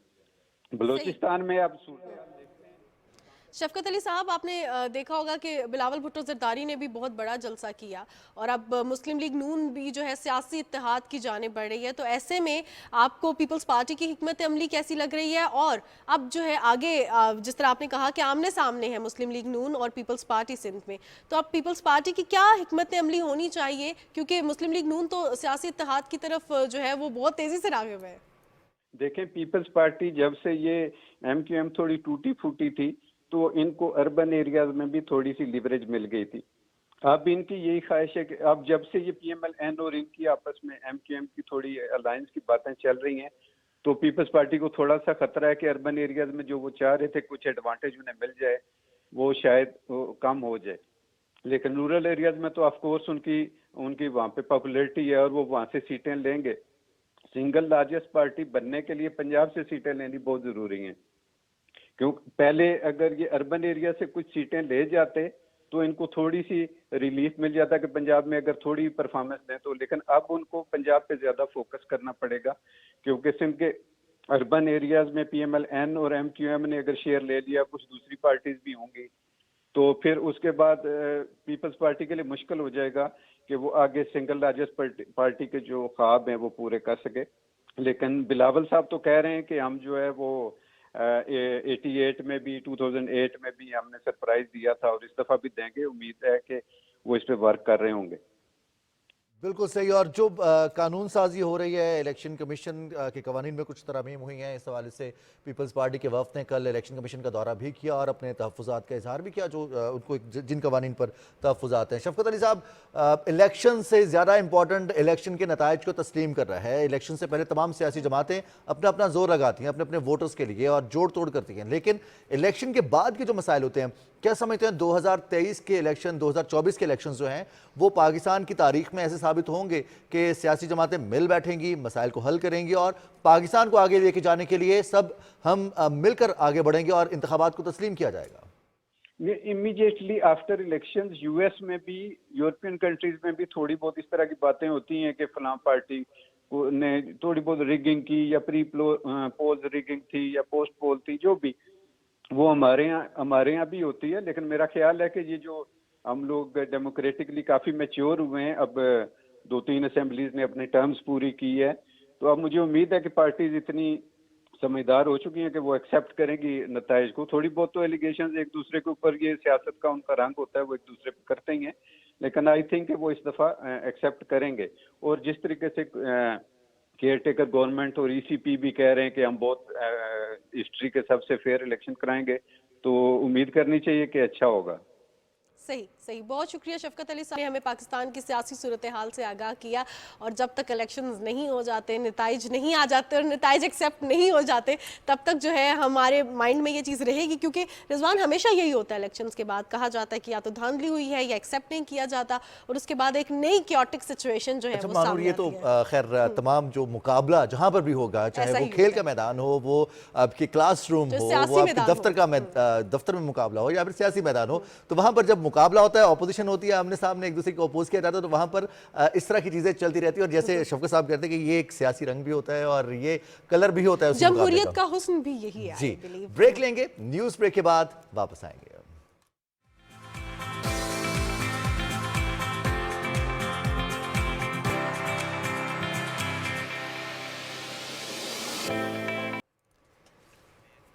सुबह पाकिस्तान में एक बार फिर खुशामदीद। और अब हम बात करते हैं ज़रा सेहत के हवाले से रिजवान, क्योंकि सेहत के बारे में कहा जाता है कि जान है तो जहान है। अगर आपकी सेहत अच्छी है तो आप जो है ज़िंदगी में हर चीज़ का मज़ा ले सकते हैं। सेहत अच्छी है तो आप एफर्ट भी कर सकते हैं, सेहत अच्छी है तो आप खुशियाँ भी मना सकते हैं, सेहत अच्छी है तो आप गम भी बर्दाश्त कर सकते हैं। आज 14 नवंबर है और 14 नवंबर को पूरी दुनिया में ज़ियाबतीस का आलमी दिन मनाया जाता है। डायबिटीज़ के हवाले से ये है क्या, इसके हवाले से बहुत सारे लोगों को सिर्फ एक बीमारी का नाम मालूम है कि डायबिटिक हो गए हैं लोग या उनको ज़ियाबतीस हो गया है, शुगर का मर्ज़ लाहक हो गया है, लेकिन वो कहते हैं ना कि हादसा एकदम नहीं होता, वक्त करता है परवरिश बरसों। एग्जैक्टली। और हमारी रूटीन, हमारे जो रोज़मर्रा के मामलात हैं, उनकी वजह से इस बीमारी का जो रुझान है वो बढ़ता जा रहा है। लिहाजा पूरी दुनिया में अवेयरनेस के लिए, पूरी दुनिया में आगाही के लिए, ताकि लोग जान सकें कि इस बीमारी की वजूहात क्या हैं, इसके कॉन्सिक्वेंसेस क्या होते हैं और कौन कौन से ऐसे इसके कॉम्प्लिकेशंस हैं जो सेहत से जुड़ सकते हैं और फिर सेहत की मज़ीद खराबी का बायस बनते हैं और बहुत ही जानलेवा भी साबित हो सकते हैं। तो इसी पर आज 14 नवंबर को पूरी दुनिया में, पाकिस्तान में भी दिन मनाया जा रहा है और पाकिस्तान में दिन मनाने के साथ साथ मुख्तलिफ सेमिनार्स, मुख्तलिफ वर्कशॉप्स का इनेकाद किया जा रहा है और हम भी आपके लिए मालूमाती न सिर्फ रिपोर्ट्स बल्कि प्रोग्राम में हमारे मेहमान भी होंगे। बिल्कुल मेहमान भी होंगे, लेकिन अब हमारे पास एक रिपोर्ट भी है। ज़ियाबतिस से आगाही का आज आलमी दिन मनाया जा रहा है। इस हवाले से हिना ने एक रिपोर्ट तैयार की है, आइए देखते हैं। हर साल दुनिया में 14 नवंबर को ज़ियाबतीस का आलमी दिन मनाया जाता है ताकि लोगों में इस मर्ज से बचाव और बर वक्त इलाज की आगाही पैदा की जा सके। ये दिन मनाने का आगाज़ WHO के तहत 1991 में किया गया। ये दिन मनाने का एक और मकसद फ्रेडरिक बैंटिंग को खिराज तहसीन पेश करना है, जिन्होंने दीगर साइंसदानों के साथ मिलकर शुगर से बचाव की इंसुलिन ईजाद की। हर साल ज़ियाबतीस के आलमी दिन की मुहिम एक थीम पर मबनी होती है जो एक या ज़ायद साल तक जारी रहती है। साल 2021 से 2023 की थीम ज़ियाबतीस की देखभाल तक रसाई यानी एक्सेस टू डायबिटीज केयर है। दुनिया भर में तकरीबन 460 मिलियन से ज़ायद लोग ज़ियाबतीस का शिकार हैं। यूं तो ये एक मौरूसी बीमारी है, ताहम इसकी दीगर वजूहात में मोटापा, गैर मुतवाज़न ग़िज़ा और लाइफस्टाइल है। एक अंदाजे के मुताबिक पाकिस्तान में हर चौथा शख्स ज़ियाबतीस यानी शुगर के मर्ज में मुब्तला है। बैनुल अक़वामी ज़ियाबतीस फेडरेशन के मुताबिक पाकिस्तान में आम लोगों के तर्ज ज़िंदगी और ग़िज़ाई आदात के बाइस हालिया बरसों में शुगर के फैलाव में तेज़ रफ्तार इजाफा हुआ है। आदाद शुमार के मुताबिक तकरीबन 2 करोड़ से ज़ायद बालिग पाकिस्तानी ज़ियाबतीस की किसी न किसी किस्म के मरीज हैं और इससे भी ख़तरनाक बात यह है कि बच्चों में भी ये मर्ज तेज़ी से फैल रहा है। आलमी यौम ज़ियाबतीस मनाने का सबसे बड़ा मकसद यही है कि इज्तमाई तौर पर इस मर्ज की हसासियत को समझा जाए और कौमी सतह पर इसकी वजूहात को कम करने के लिए एहतियाती तदाबीर इख्तियार की जाएं ताकि शुगर के मुज़र असरात से बचा जा सके। एहतियात इलाज से बेहतर है, मर्ज़ कुछ भी हो। और एहतियात क्या करनी है, हमें खुदा न खास्ता मानूर कोई भी बीमारी लाक हो, आई एम अ पर्सन जिसको फ़ौरन से पहले के डॉक्टर के पास चलें, बजाय इसके कि घर पे इलाज किया जाए या फिर घर पे अपने टोटके किया जाए। तो नीम हकीम खतरा है जान। प्रोग्राम में भी हम सीधा डॉक्टर के पास आएंगे। डॉक्टर शमाइला गुफ़ार हमें ज्वाइन कर चुकी हैं स्टूडियोज़ में। अस्सलाम वालेकुम डॉक्टर साहिबा। वालेकुम अस्सलाम, हाउ आर यू, आप लोग कैसे हैं? अल्हम्दुलिल्लाह। डॉक्टर साहिबा, आपको प्रोग्राम में खुशामदीद कहते हैं और आपसे ये जानना चाहेंगे, हमने एक रिपोर्ट भी मुलाहिज़ा फरमाई कि आज ज़ियाबतीस का आलमी दिन है, ज़ियाबतीस से आगाही का आलमी दिन है। इस बीमारी के असबाब क्या हैं, क्यों ये इतनी ज़्यादा फैल रही है? Thank you so much for inviting me. पहले तो ये एक बहुत इम्पॉर्टेंट टॉपिक है और आई एम ग्लैड कि हम इसके मुतालिक बात कर रहे हैं। जिस तरह कि आपने कहा कि डिफरेंट डेज़ मनाए जाते हैं, आज वर्ल्ड डायबिटीज़ डे है, तो इसकी वजूहात पर अगर मैं बात करूं तो जिस तरह कि आपने रिपोर्ट में भी दिखाया कि ये जेनेटिक भी है, लेकिन इसमें इन्वायरमेंटल फैक्टर्स बहुत ज़्यादा रोल प्ले करते हैं। तो आजकल हमारी जो ज़िंदगी है वो इस कदर मसरूफ़ हो चुकी है, हमारा लाइफस्टाइल बड़ा स्ट्रेसफुल है, हमारे पास अपने लिए ही टाइम नहीं है। हर चीज़ के लिए टाइम है लेकिन अपने लिए टाइम नहीं है। हम वॉक नहीं करते हैं, हम लोग स्ट्रेस बहुत ज़्यादा लेते हैं, नींद पूरी नहीं करते, हमारा बहुत सारा टाइम फ़ोन पर गुजरता है। इसी तरह हमारी डाइट बहुत ज़्यादा अनहेल्दी होती जा रही है। आप देखें कि बच्चों में जिस तरह कि आपकी रिपोर्ट में भी बताया गया कि बहुत ज़्यादा शरह बढ़ गई है, तो उसकी वजह यही है कि बहुत सारी माएँ अपने बच्चों को बेकरी प्रोडक्ट्स एज लंच देती हैं। तो इसके फैक्टर्स बहुत ज़्यादा हैं, लेकिन अच्छी बात यह है कि इसको कंट्रोल भी किया जा सकता है। डॉक्टर साहिबा, जो सबसे बड़ा प्रॉब्लम है कि हम इस बीमारी को, शुगर को अर्ली ऑन अगर खुदा न खासा किसी को हो तो वो एकदम उसका बहुत ज़्यादा प्रेशर आ जाता है। लेकिन जो हमारा सोशल ट्रीटमेंट है इस बीमारी को लेकर के, खुदा न खासा किसी दोस्त को शुगर हो, खैर है शुगर है, कौन सा बड़ी बात है, कंट्रोल ही करना है, मीठा छोड़ दो, शुगर कंट्रोल। ये कितना बड़ा डिसएडवांटेज है या मिस इन्फॉर्मेशन है और ये कितना इस बीमारी को लेकर हम क्या लापरवाही करते हैं कि खुदा न खासा जान भी जा सकती है इसमें? बिल्कुल ऐसा ही है, लापरवाह तो हम बहुत ज़्यादा हैं। और आपने जिस तरह के कहा कि अगर किसी को शुगर हो जाती है तो उसको ये कहने की बजाय कि भाई आपने इसको कंट्रोल करना है, हम कहते हैं कोई बात नहीं, इतनी कोई बड़ी बात नहीं है, शुगर तो हर किसी को है। और बिल्कुल ऐसा ही है, आजकल हर किसी को शुगर हो रही है। जिस तरह की अगर हम स्टैट्स की बात करें तो कभी ये शरह 5 में से 1 शख्स की थी और अब ये 3 में से 1 शख्स की हो गई है। इसका मतलब ये है कि पाकिस्तान में हर दूसरे घर में ज़ियाबीतस का मरीज़ मौजूद है और ये बहुत ही अलार्मिंग सिचुएशन है।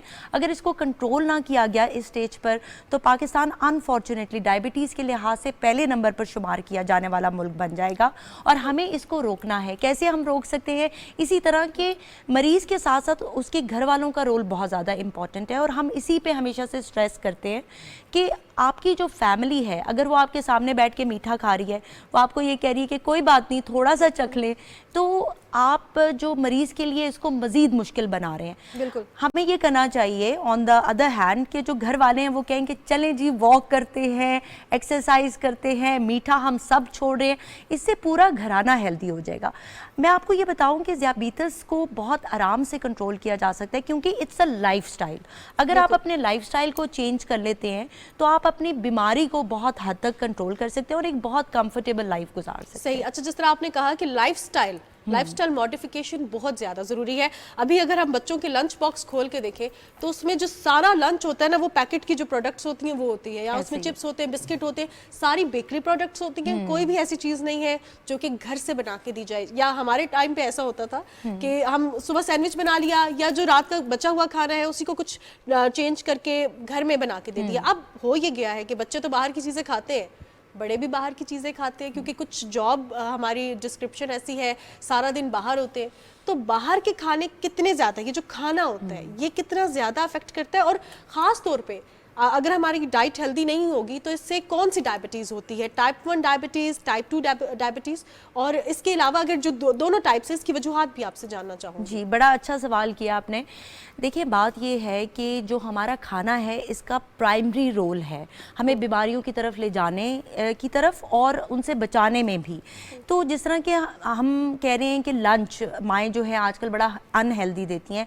पहले ग्रोइंग अप हमारी माएँ खुद लंच तैयार करती थी, हमें घर की चीज़ें दी जाती थी, कोई साग अगर है या कोई अंडा माँ फ्राई करके दे रही है। लेकिन आजकल मैंने ये ट्रेंड भी देखा है कि अगर बच्चा घर से लंच ला रहा है तो और बच्चे उसका मजाक उड़ा रहे होते हैं। बिल्कुल ऐसा ही है। मैं अक्सर टीचर से इस मुतालिक बात करती हूँ और मैं पेरेंट्स से भी बात करती हूँ। मैंने पिछले दिनों बेकरी में एक मदर देखी जो कि बहुत ज़्यादा चीज़ें बाय कर रही थी, तो मैंने कहा आप ये इतनी ज़्यादा चीज़ें क्यों ले रही हैं, आपके घर में कोई मेहमान आ रहे हैं? तो उन्होंने बड़े आराम से कहा कि नहीं, मेरे बच्चे को ये बड़े पसंद है और मैं उनको लंच में देती हूँ।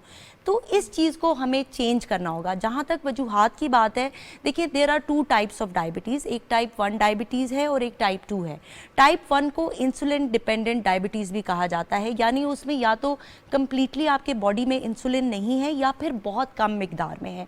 ये वो लोग हैं जिनमें बीमारी ऑलरेडी प्रेजेंट है, बिल्कुल पहले से ही मौजूद है। लेकिन टाइप 2 डायबिटीज़ वो वाली डायबिटीज़ है जिसमें आपकी बॉडी इंसुलिन तो बना रही है लेकिन इंसुलिन रेजिस्टेंस उसको आ रही है, आपके जो सेल्स हैं वो इंसुलिन को सही से रिस्पॉन्ड नहीं करे। अब इंसुलिन का क्या काम है कि वो शक्कर आपके खून में से लेके आपके खुलियों को प्रोवाइड करती है। और आप सब ये जानते होंगे कि शक्कर जो है as a source of energy हमारी बॉडी यूज़ करती है। अब जब बॉडी को एनर्जी नहीं मिल रही शक्कर की फॉर्म में क्योंकि इंसुलिन अपना काम नहीं कर रही, तो आप टायर्ड फील करते हैं, आप बहुत ज़्यादा हंग्री फील करते हैं।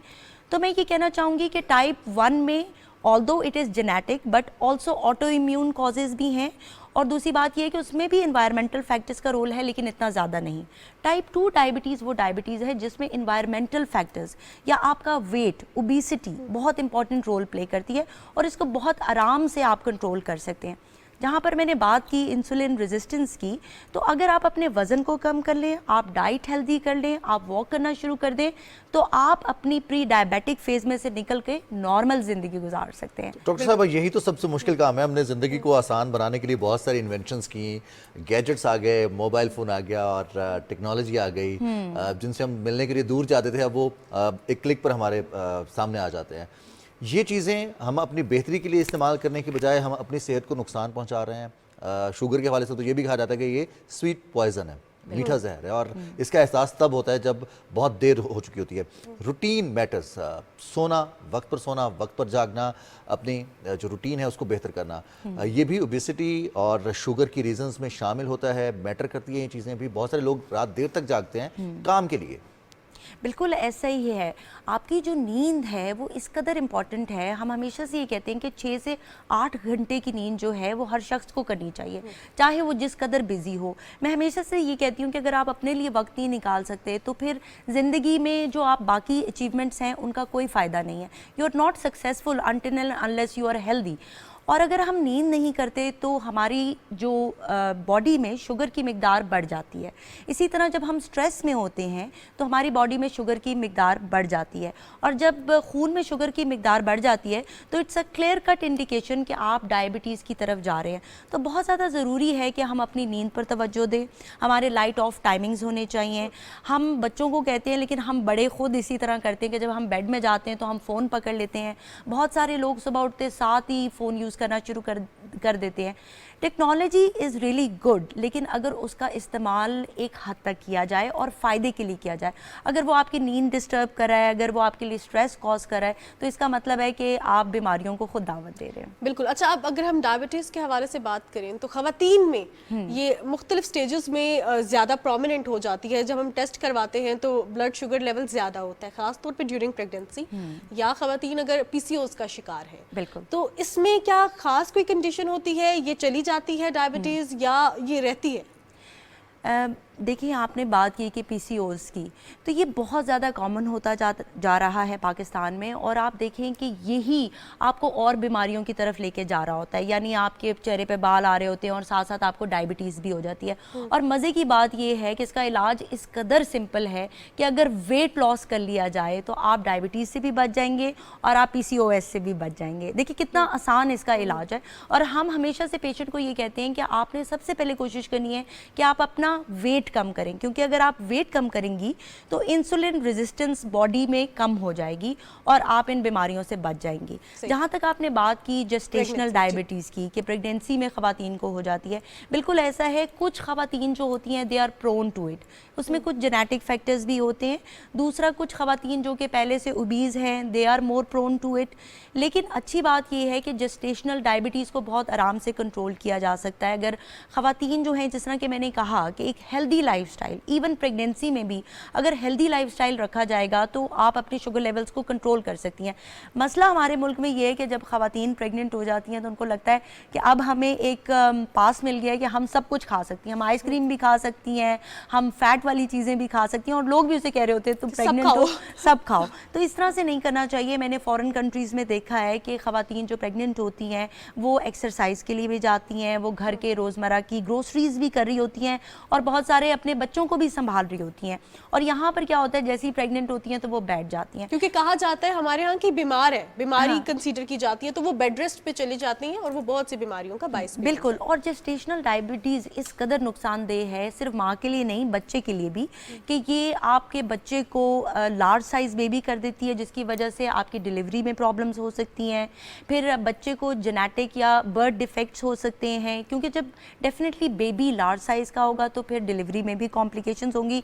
बाज़ औक़ात बेबी की डेथ भी हो जाती है, स्टिल बर्थ हो जाती है।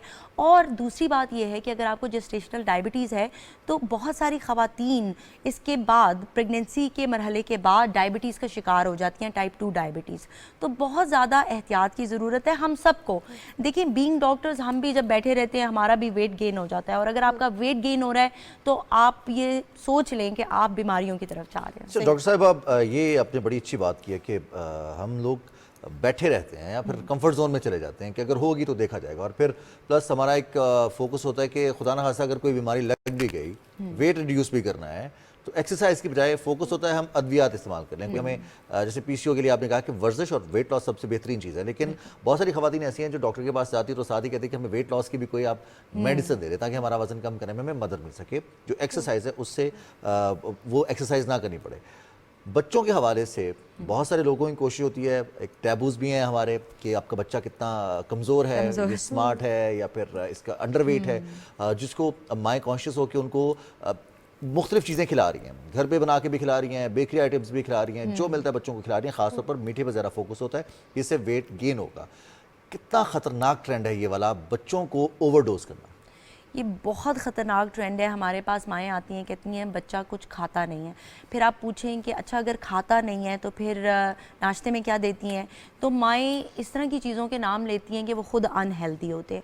तो हम लोग अगर शुरू दिन से ही बच्चे को हेल्दी चॉइसेस इंट्रोड्यूस करवाएंगे, एक हेल्दी प्लेट कॉन्सेप्ट हो जिसमें आप बच्चे को शुरू दिन से जो है वेजिटेबल्स का टेस्ट इंट्रोड्यूस करवाएं, उसको हेल्दी खाने की तरफ लाएं, तो उससे हम अपने बच्चों को बहुत हद तक बचा सकते हैं।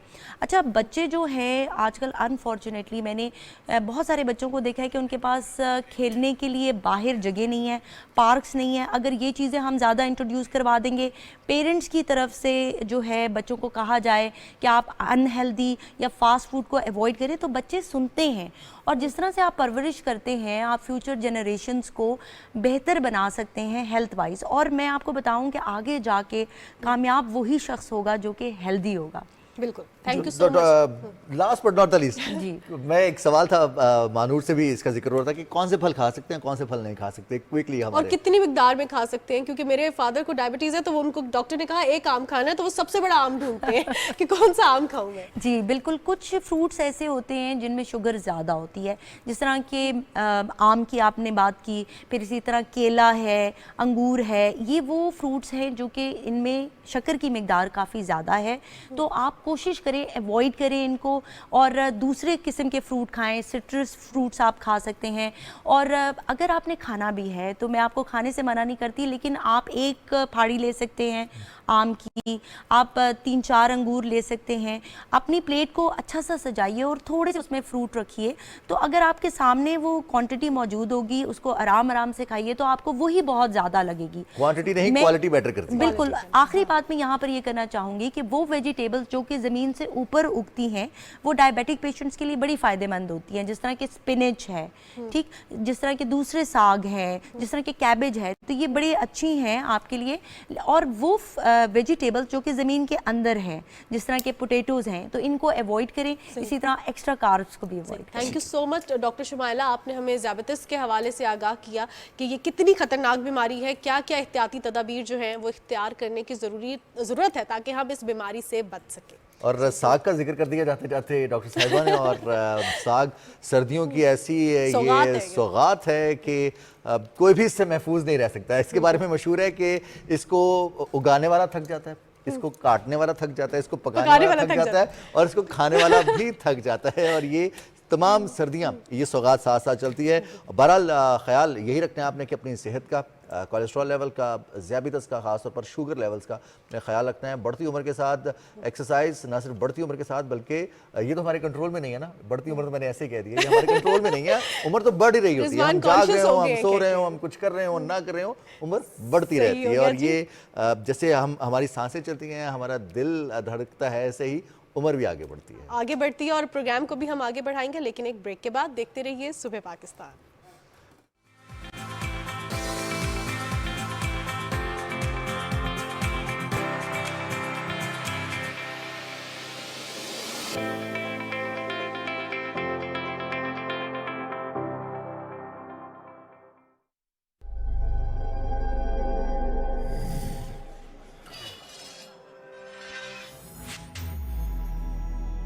हम सब जानते हैं कि इस वक्त मुल्क में तवानाई का बहरान है, सो ये हमारा फ़र्ज़ है कि हम इसमें अपना हक़ अदा करें। और वो किस तरह कर सकते हैं? आप बचत अपनाएं, आप कफ़ायत शायरी को अपनाएं, और तवानाई जो है, चाहे वो पेट्रोल हो, चाहे बिजली हो, पानी हो, इसका कम से कम ज़िया करें और कम से कम इस्तेमाल करें।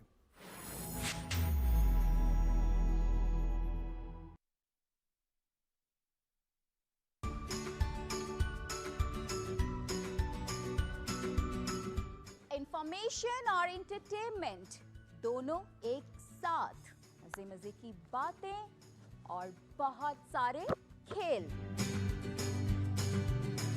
मालूमात का अंदाज, तफरी के रंग, ये सब एक साथ। क्रिएटिव किड्स में पीटीवी के संग।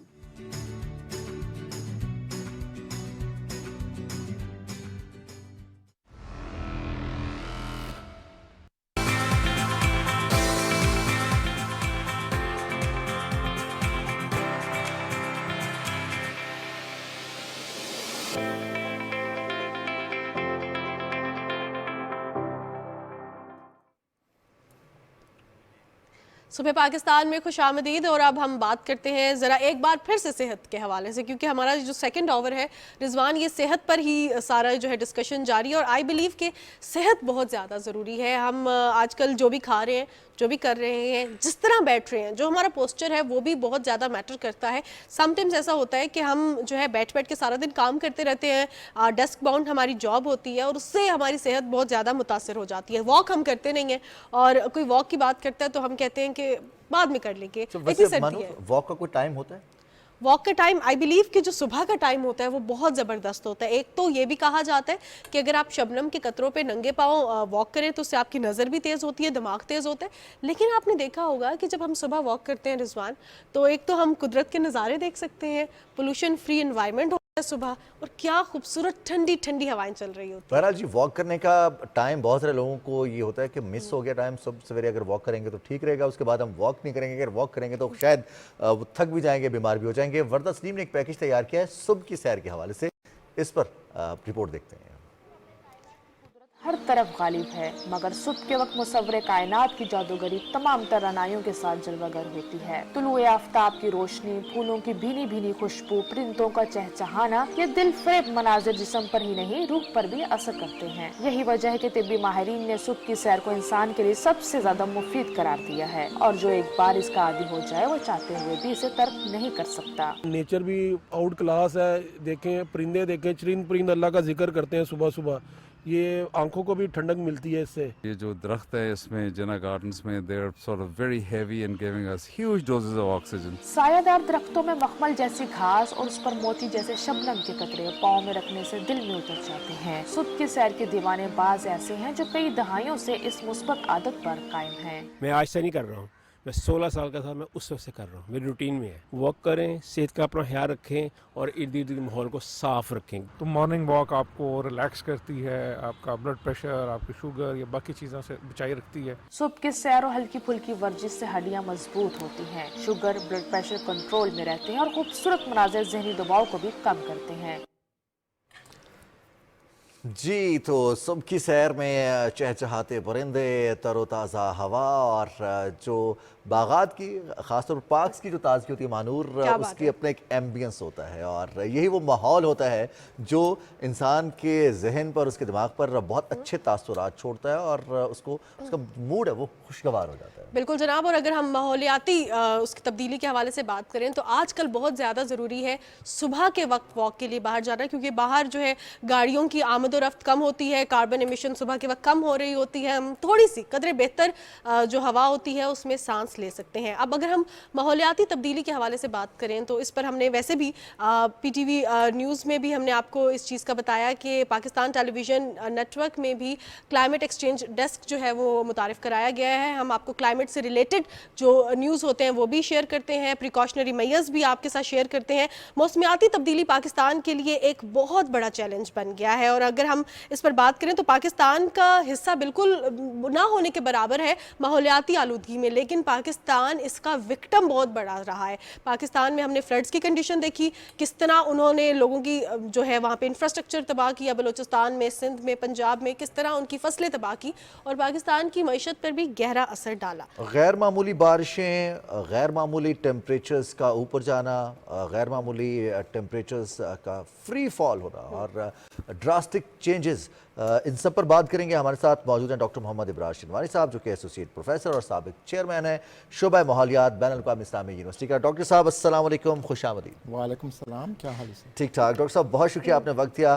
डॉक्टर साहब, हम बात कर रहे थे कि ये मौसमी तब्दीली और इसके डायरेक्ट असरात हैं इंसानी सेहत पर भी। हम और फिर भी आपसे बात करते कि सुबह की सैर का या फिर सैर करने का कोई वक्त मुकर्रर है, या फिर जब मौका मिले इंसान को चंद कदम चल लेना चाहिए? वैसे तो जब भी मौका मिले तो चलना सेहत के लिए बहुत मुफीद है, लेकिन सुबह सवेरे की वॉक जो है उसका अपना ही एक एडवांटेज है। खाली पेट जब आप वॉक करते हैं तो आपकी जो स्टोर्ड फैट्स होती हैं वो कंज्यूम हो जाती हैं, तो इस लिहाज से सुबह की वॉक और शाम की वॉक जो है ये दोनों इम्पॉर्टेंट हैं। सही। अच्छा डॉक्टर साहब, अगर हम माहौलियाती तब्दीली को देखें तो इसने पाकिस्तान को बहुत बुरी तरह अफेक्ट किया है, चाहे वो मईशत हो, क्लाइमेट चेंज की वजह से लोगों की जो फसलें थी, लोगों के जो कारोबार थे वो बहुत मुतासिर हुए हैं। अगर इसका ब्रॉडर स्पेक्ट्रम देखें तो पाकिस्तान में कौन कौन सा जो सेक्टर है वो मुतासिर हो रहा है माहौलियाती तब्दीली की वजह से? सबसे पहले तो जो फौरी तौर पे आपको नज़र आ रहा है वो हेल्थ का सेक्टर इसमें मुतासिर होना शुरू हुआ है। इसके अलावा एग्रीकल्चर का जो सेक्टर है और फिर आपकी सोशो इकोनॉमी जो है, ये 3 बड़े फैक्टर हैं जो इससे इफ़ेक्ट हो रहे हैं। फिर एजुकेशन का सेक्टर भी इसमें आ रहा है और आप देख रहे हैं कि स्कूल बंद करने पड़ते हैं आपको, और जो तालीम का जो एक सिलसिला है वो मुनक़ता करना पड़ता है। तो इस लिहाज से हमें माहौलियात पे खुसूसी तवज्जो देने की ज़रूरत है। जैसे कि आपने पहले ही बताया कि पाकिस्तान चूँकि माहौलियात की ख़राबी में कोई कंट्रीब्यूशन उनकी बहुत माइनर सी बनती है, लेकिन ये है कि जो इफ़ेक्टिव्स में हम शामिल हैं और हम उन ज़्यादातर जो ममालिक जो इससे इफ़ेक्ट हो रहे हैं उसमें पाकिस्तान का नंबर तकरीबन 3रा है। ठीक है, तो अब एक डॉक्टर साहब ये ख्याल किया जाता है कि हम दरख्त लगाएंगे, शजरकारी करेंगे तो माहौलियाती आलूदगी में कमी वाक़ई होगी। बिल्कुल दुरुस्त बात है, लेकिन यहाँ पर सवाल ये पैदा होता है कि कौन से ऐसे दरख्त हैं जो कि माहौल दोस्त भी हो सकते हैं। ऐसा ना हो कि हम दरख्त लगा रहे हैं यहाँ पर शहतूत के और फिर उसकी वजह से पोलन एलर्जी में इजाफा हो जाए। कौन से दरख्त लगाने चाहिए, किस तरह के होने चाहिए, और फिर इसके साथ साथ और कौन से फैक्टर्स हैं जो कि हेल्पफुल हो सकते हैं इस चैलेंज से निपटने के लिए? आपने बहुत अच्छी बात की। दरख्तों के इंतखाब एक बहुत इम्पॉर्टेंट फैक्टर है। हमने देखा कि माजी में भी काफ़ी कैंपेन्स चली, लोगों ने दरख्त लगाने शुरू किए, लेकिन उसमें जो सबसे बड़ा ड्रॉबैक था वो ये था कि कौन सी स्पीशी और किस माहौल में लगाई जाए। तो इस लिहाज से जितनी भी इंडिजिनस स्पीशीज़ हैं, यानी जो आपके माहौल से मुवाफ़क़त रखने वाली स्पीशीज़ जो हैं, उनका इंतखाब करना चाहिए। और ये इलाके के मुनासबत से होती है, और इसका बहुत आसान सा जो है ना वो उसूल है कि वो दरख्त जिनको आपको केयर नहीं करनी पड़ती, वो खुदरो हैं और वो आपके इलाके में सदियों से ग्रो कर रहे हैं, तो उन स्पीशीज़ को आप प्लांट करें। नॉर्मली अभी तक जितनी भी हमारी कैंपेन्स चली हैं, हम नर्सरी से उठा के कोई भी दरख्त ला के लगा देते हैं और हमें ये नहीं अंदाज़ा होता कि इसके माहौल पे क्या असरात नमूदार होंगे। जैसे कि एक बहुत बड़ा प्रोजेक्ट अभी रिसेंटली चला था बिलियन ट्री सुनामी के नाम से, लेकिन उसकी टेक्निकल एवेल्यूएशन जो है, जो एनवायरमेंटल इम्पैक्ट असेसमेंट है, वो नहीं हुई थी कि भाई किस इलाके में कौन सी स्पीशीज़ लगाई जाए।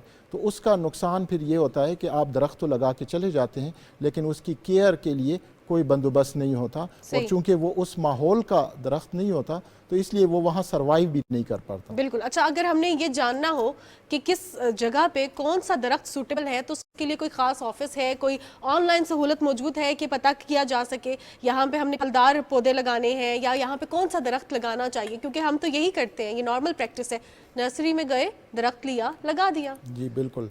इस लिहाज से यूनिवर्सिटियाँ बहुत अहम रोल प्ले कर सकती हैं, और जिस वक्त ये प्रोजेक्ट शुरू किया था तो एक मीटिंग में हम गए थे और वहाँ मैंने अपनी राय दी थी कि भाई इसके लिए आपको एक थिंक टैंक बनाना चाहिए, और यूनिवर्सिटी के प्रोफेसर्स और जो फॉरेस्टर्स हैं उनको बिठा के जो इकोलॉजिकल इम्पोर्टेंस के, जो कि इकोलॉजिकल रिस्टोरेशन में रोल प्ले कर सकते हैं, इस तरह की स्पीशीज़ का इंतखाब किया जाना चाहिए। और ये यूनिवर्सिटियों ने ऑलरेडी इस पर रिसर्च की हुई है और उनके पास डेटा मौजूद है, लेकिन उनसे कंसल्ट करने की ज़रूरत है।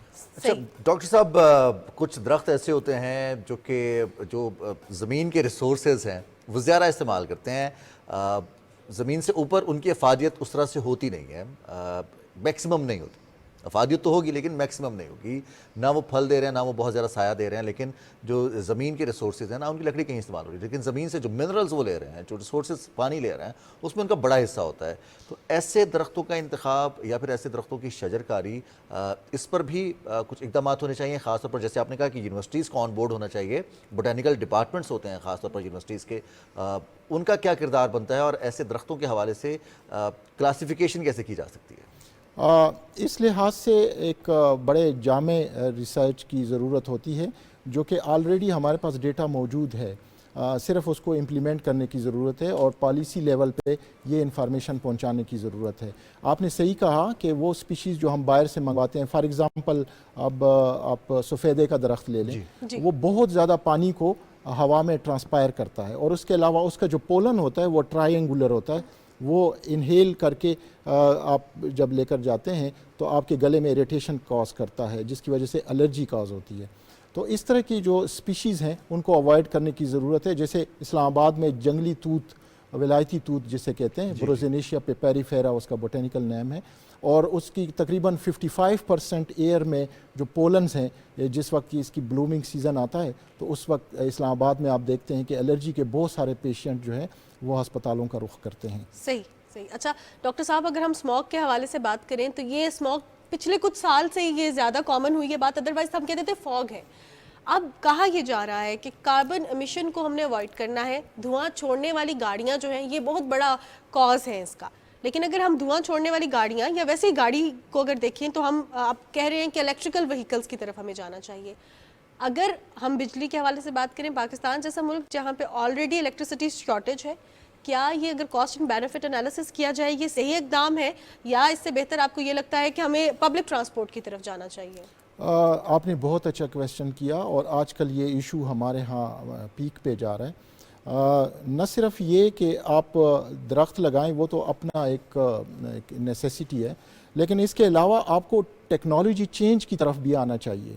फॉर एग्ज़ाम्पल फसलों के रिमेन्स रह जाते हैं, आप उसको किसान उसको जलाता है, फिर हम उसको जुर्माना करते हैं, कोई अल्टरनेट उसको रास्ता नहीं बताते कि आप ये अल्ट्रेशन करें तो ये माहौल भी महफूज रहेगा और आपका काम भी हो जाएगा। फॉर एग्ज़ाम्पल हार्वेस्टिंग मशीन्स हैं, अब वो जब हार्वेस्टिंग करती हैं तो कुछ रिमेन्स वो खेतों में छोड़ देती हैं जो किसान को जलानी पड़ती है। वाई नॉट कि आप उस मशीनरी में ऐसी मॉडिफिकेशन लेकर आएँ टेक्नोलॉजी को यूज़ करके, ताकि वो जो रिमेन्स हैं वो नीचे ना रहें और उनको जलाना ना पड़े। इसी तरह जिस तरह आपने बात की कि इलेक्ट्रिक व्हीकल तो आपकी बात सही है, लेकिन ये किस हद तक, जब तक आप पब्लिक ट्रांसपोर्ट की तरफ नहीं जाएंगे, और पब्लिक ट्रांसपोर्ट को इलेक्ट्रिक पे आप बेशक आप उसको मॉडिफाई करके टेक्नोलॉजी उस पर ला सकते हैं, तो जितना मास ट्रांजैक्शन जिसे कहते हैं कि जो बड़ी बड़ी मिनी बसेस होती हैं या जो ट्रेन्स होते हैं जो कि बिजली से चलते हैं, उनको अगर आप अल्टरनेशन मतलब एक अल्टरनेट रिसोर्स के तौर पे मुतारिफ़ करवाएं तो मेरे ख्याल में ये एक माहौल दोस्त जो है ना अचीवमेंट होगी। डॉक्टर मोहम्मद इब्रार शनवारी साहब, बहुत शुक्रिया। और ये बड़ी ज़बरदस्त बात है कि हमें मास ट्रांसपोर्ट की तरफ जाना होगा, हमें इज्तमाही सोच और इज्तमाही अमल करना होगा इन तमाम तजावीज़ पर। बहुत बहुत शुक्रिया, आप स्टूडियोज़ में हमारे साथ रहे। और स्मोक हो या फिर फॉग हो या फिर माहौलियाती तब्दीली जैसे मसाइल हों, हमारे छोटे छोटे से इकदाम बहुत ज़्यादा मैटर भी करते हैं और इनके रिजल्ट्स भी बहुत प्रोलॉन्ग्ड होते हैं, देर पार रिजल्ट्स होते हैं। आज अगर हम कार्बन एमिशन करेंगे तो आने वाली नस्लें वो मुतासर होंगी, आज अगर हम इनकी रोकथाम के लिए इकदाम करेंगे तो आने वाली नस्लें महफूज होंगी। और डॉक्टर साहब ने मॉडिफिकेशन की आज बड़ी ज़बरदस्त बातें की हैं कि मॉडिफाई करना पड़ेगा, अपने बिहेवियर को मॉडिफाई करना पड़ेगा। अच्छा, बिहेवियर को मॉडिफाई करने के हवाले से बात करें तो रिजवान, अक्सर ये होता है कि हम ये जो एसी चलाते हैं और हम घर में होते हैं तो अब हमें डर होता है कि बिजली का बिल बहुत ज़्यादा आएगा, तो हम कमरे से निकलते हुए बंद कर देते हैं, लेकिन ऑफिसेज में हम बंद नहीं करते। इससे बहुत ज़्यादा इमिशंस हो रही हैं जो कि हमारी माहौलियात के लिए ठीक नहीं है, हमारे माहौल के लिए ठीक नहीं है, माहौलियाती तब्दीली का बायस बन रहे हैं। अक्सर औकात आपने देखा होगा कि अगर आप ऑफिस में अपने रूम में जाते हैं कहते हैं ओ माय गॉड ये तो फ्रीज़र बना हुआ है, फिर हम ओनरशिप नहीं है ना, ओनरशिप लें तो शायद हमारे जो माहौल जैसे हम घर में रहते हैं, जैसे अपनी पर्सनल लाइफ में रहते हैं, अपने दफातर में भी हम वैसे रहने की कोशिश करें, केयरफुल। ये नहीं कि प्रोफेशनली आप घर में अगर रहते हैं तो आप कहें जी कि घर में तो चूंकि मैं आराम करता हूं, मैं ऑफिस में भी आराम करूंगा। हम प्रोफेशनली वे में कि आप दफ्तर में आके काम करें और जो बिहेवियर है वो ऐसा होना चाहिए कि जो बचत आप घर में करते हैं दफ्तर के लिए भी। बिल्कुल, ये बहुत ज़्यादा ज़रूरी है क्योंकि ये बचत जो है सिर्फ ये आपकी अपनी बचत नहीं है, ये आपके मुल्क के रिसोर्सेज की बचत है। जितने आप रिसोर्सेज बचाएंगे उतना ही आप ही इसको यूटिलाइज कर सकेंगे, आप ही इससे फ़ायदा उठा सकेंगे और आपकी आने वाली नस्लें जो है वो फ़ायदा उठा सकेंगे। चलिए, अब कुछ हम बात करेंगे खेल की, और ये डिफरेंट खेल है, इसे सॉफ्ट बॉल कहा जाता है। और आइंदा बरस फरवरी में, अब फरवरी में आपने इलेक्शंस की जिक्र किया था, लेकिन फरवरी में Asian indoor martial arts games का इनेकाद भी किया जा रहा है, जिसमें 24 फरवरी को ये शुरू होंगी। इस हवाले से तैयारियां चल रही हैं, ख़ासतौर पर पाकिस्तान इस वक्त क्या तैयारियां कर रहा है। सॉफ्ट बॉल होता क्या है? आपको आइडिया है मानूर के ये सॉफ्ट बॉल क्या होता है और इसको खेला कैसे जाता है? इसमें रूल्स क्या हैं, खिलाड़ी कितने हैं, रेगुलेशंस क्या हैं? ये सब हम जानेंगे। हमारे साथ जो गेस्ट मौजूद हैं, क्योंकि सॉफ्ट बॉल जो स्क्रीन पे देखी है ना, उसको देख के मुझे यही लगा इससे तो हम बचपन में खेलते थे, क्या ये वही सॉफ्ट बॉल है या नहीं, ये जानने के लिए हमारे साथ प्रोग्राम में आज आसिफ अजीम मौजूद हैं, जो कि सेक्रेटरी जनरल हैं soft ball federation of Pakistan के। आपको खुशामदीद कहती हूँ आसिफ साहब। जो रिजवान ने मुझसे सवाल पूछा, मैं आपसे पूछती हूँ कि ये सॉफ्ट बॉल होती क्या है?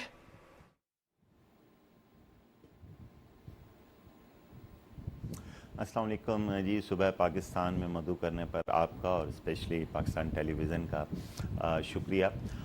सॉफ्ट बॉल जैसे कि अभी आपने स्क्रीन के ऊपर भी दिखाया उस बॉल को, और मैं इसकी थोड़ी सी तारीख़ के बारे में पहले आपको बताना चाहूँगा कि 1887 में अमेरिका की स्टेट शिकागो में इस खेल का आगाज़ हुआ और इब्तदा में इस खेल को डायमंड बॉल कहा जाता था।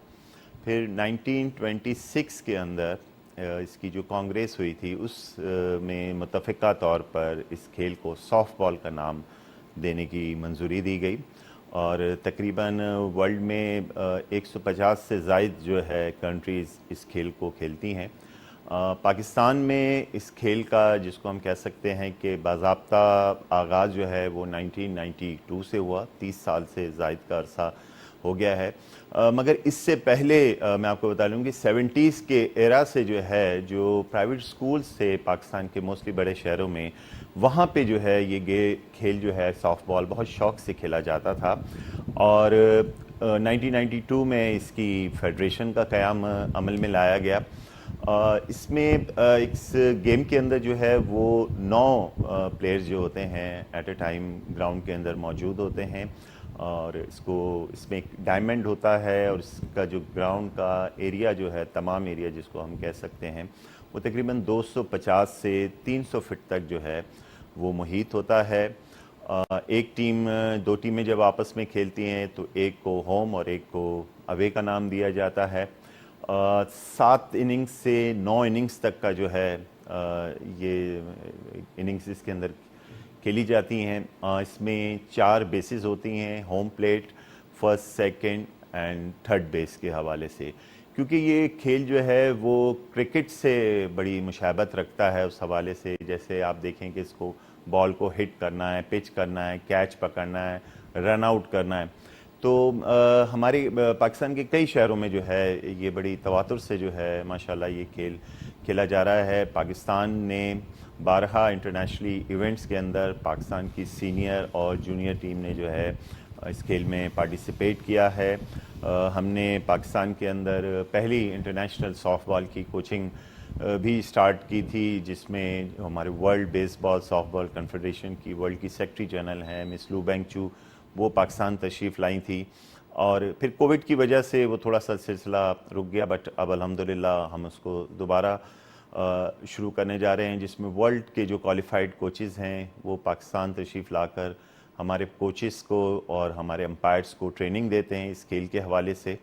इसमें जो हम बैटर होता है, एक बैट हमारा होता है, जैसे क्रिकेट में वैसे हमारे इसको हम बैटन कहते हैं। बॉल जो है सॉफ्ट बॉल होती है। अगर आप बेसबॉल का, क्योंकि ये सिस्टर गेम है, तो बेसबॉल की बॉल जो है वो हार्ड होती है जैसे हमारी क्रिकेट की बॉल होती है, बट सॉफ्ट बॉल अपने नाम से ही जो है वो इसकी बॉल सॉफ्ट होती है उस हवाले से।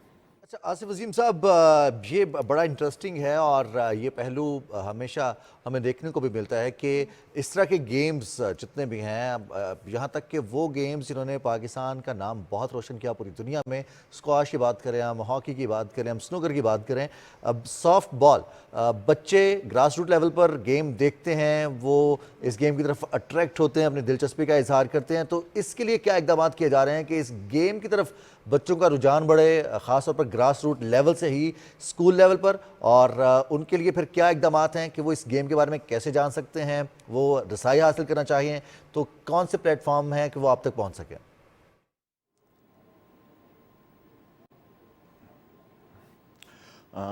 सर, बड़ा वैलिड क्वेश्चन है आपका। और किसी भी खेल को अगर आपको परवान चढ़ाना है तो उसमें सबसे अहम रोल जो है वो तालीमी इदारे ग्रास रूट लेवल से किरदार अदा करते हैं अपना। और इसमें रिजवान साहब दो चीज़ें हैं। पहली में जो आपने सवाल किया, तो सॉफ्टबॉल फेडरेशन ऑफ पाकिस्तान उनसे जो एफिलेटेड डिपार्टमेंट्स हैं और हमारे चारों प्रोविंशियल सॉफ्टबॉल एसोसिएशंस हैं, तो हमारे कैलेंडर ईयर बनता है पूरे साल का, जिसमें हर प्रोविंस को जो है वो डेफिनेटली उसके ऊपर ये लाजिम है कि वो इंटर स्कूल, इंटर कॉलेज और इंटर यूनिवर्सिटीज़ के सॉफ्टबॉल इवेंट्स का इनेकाद यकीनी बनाएं। अच्छा, उसके बाद से फिर जो उसमें से हमारे कोचेज़, हमारे सेलेक्टर्स जाते हैं, वो उन बच्चों को देखते हैं, जो टैलेंटेड बच्चे होते हैं उनको फिर प्रोविंस के लेवल पे जो है ना उस कैंप के अंदर बुलाया जाता है। एंड देन उसके बाद जब नेशनल चैम्पियनशिप्स का इनेकाद होता है या इंटर प्रोविंशियल चैम्पियनशिप का इनेकाद होता है या सूबों की सतह पर इंटर डिविजनल इवेंट्स खेले जाते हैं, तो उन बच्चों को पार्टिसिपेट करने का उसमें मौका दिया जाता है और उनके जो परफॉर्मर्स हैं वो पाकिस्तान की नेशनल टीम के लिए सेलेक्ट होते हैं। और हमारी कोशिश होती है कि इंटरनेशनली हर साल जो है वर्ल्ड बेसबॉल सॉफ्टबॉल कन्फेडरेशन और सॉफ्टबॉल एशिया, जिससे हमारी फेडरेशन एफिलेटेड है, उनके जो कोचेज़ क्लिनिक्स होती हैं, कोचिंग सेमिनार्स होते हैं, उसमें पाकिस्तान के जो हमारे क्वालिफाइड कोचेज़ हैं उनको फेडरेशन वहाँ भेजती है, ताकि जो है वो जो भी इसमें नए रूल्स के हिसाब से चीज़ें आती हैं, नए कवानीन आते हैं, जो भी उसके अंदर कुछ चेंजिंग होती हैं, तो वो फिर जो है वो यहाँ पर आके हम इसके ऊपर जो है हम कोर्सेज़ यहाँ पर उस पर कराते हैं। और दूसरा जो अहम फैक्टर है वो मैं आपको इस हवाले से बताता चलूँ, वो है मीडिया। जैसे मैं सबसे पहले पाकिस्तान टेलीविज़न ही की बात करूँगा कि जब पाकिस्तान टेलीविज़न से हमारे क्रिकेट के अलावा दीगर खेलों को प्रमोट किया जाता है, उनकी लाइव टेलीकास्ट की जाती है, और इसकी मैं मिसाल यहाँ रवा नवंबर के अंदर ही इस्लामाबाद के अंदर 5th कॉम्बैक्स एशियन ओपन ताइक्वांडो चैम्पियनशिप हुई, जिसे पाकिस्तान टेलीविज़न के ज़रिए ना सिर्फ पाकिस्तान बल्कि दुनिया भर में लोगों ने देखा। 20 से ज़ायद इंटरनेशनल कंट्रीज़ के यहाँ पर 500 के करीब प्लेयर्स आए हुए थे 5 रोज़ा इस इवेंट के अंदर। तो जो मीडिया अपना रोल प्ले कर सकता है, जो बच्चा देखता है, और जैसे अभी मैं प्रोग्राम में आपके सुन रहा था, कहते हैं कि जी हमारे बच्चे जो हैं वो डिजिट के ऊपर चले गए हैं, वो ज़्यादातर स्पोर्ट्स की जो एक्टिविटीज़ है उसके बजाय जो है या तो खेलों में मसरूफ़ जो गेम्स हैं उसके ऊपर कंप्यूटर पे चले गए, या वो छोटे बच्चे जो हैं वो कार्टून। और मकसद ये है कि जो एक इन्वायरमेंट था, मकसद खेल, क्योंकि आप जान साहब देखें कि अब दुनिया भर में एक इंडस्ट्री बन गया है, इसके जो स्पॉन्सर्स उसके अंदर वो आ रहे होते हैं, उनका बहुत ज़्यादा इन्वॉल्वमेंट हो गया है। वर्ल्ड कप की मिसाल क्रिकेट की आपके सामने है।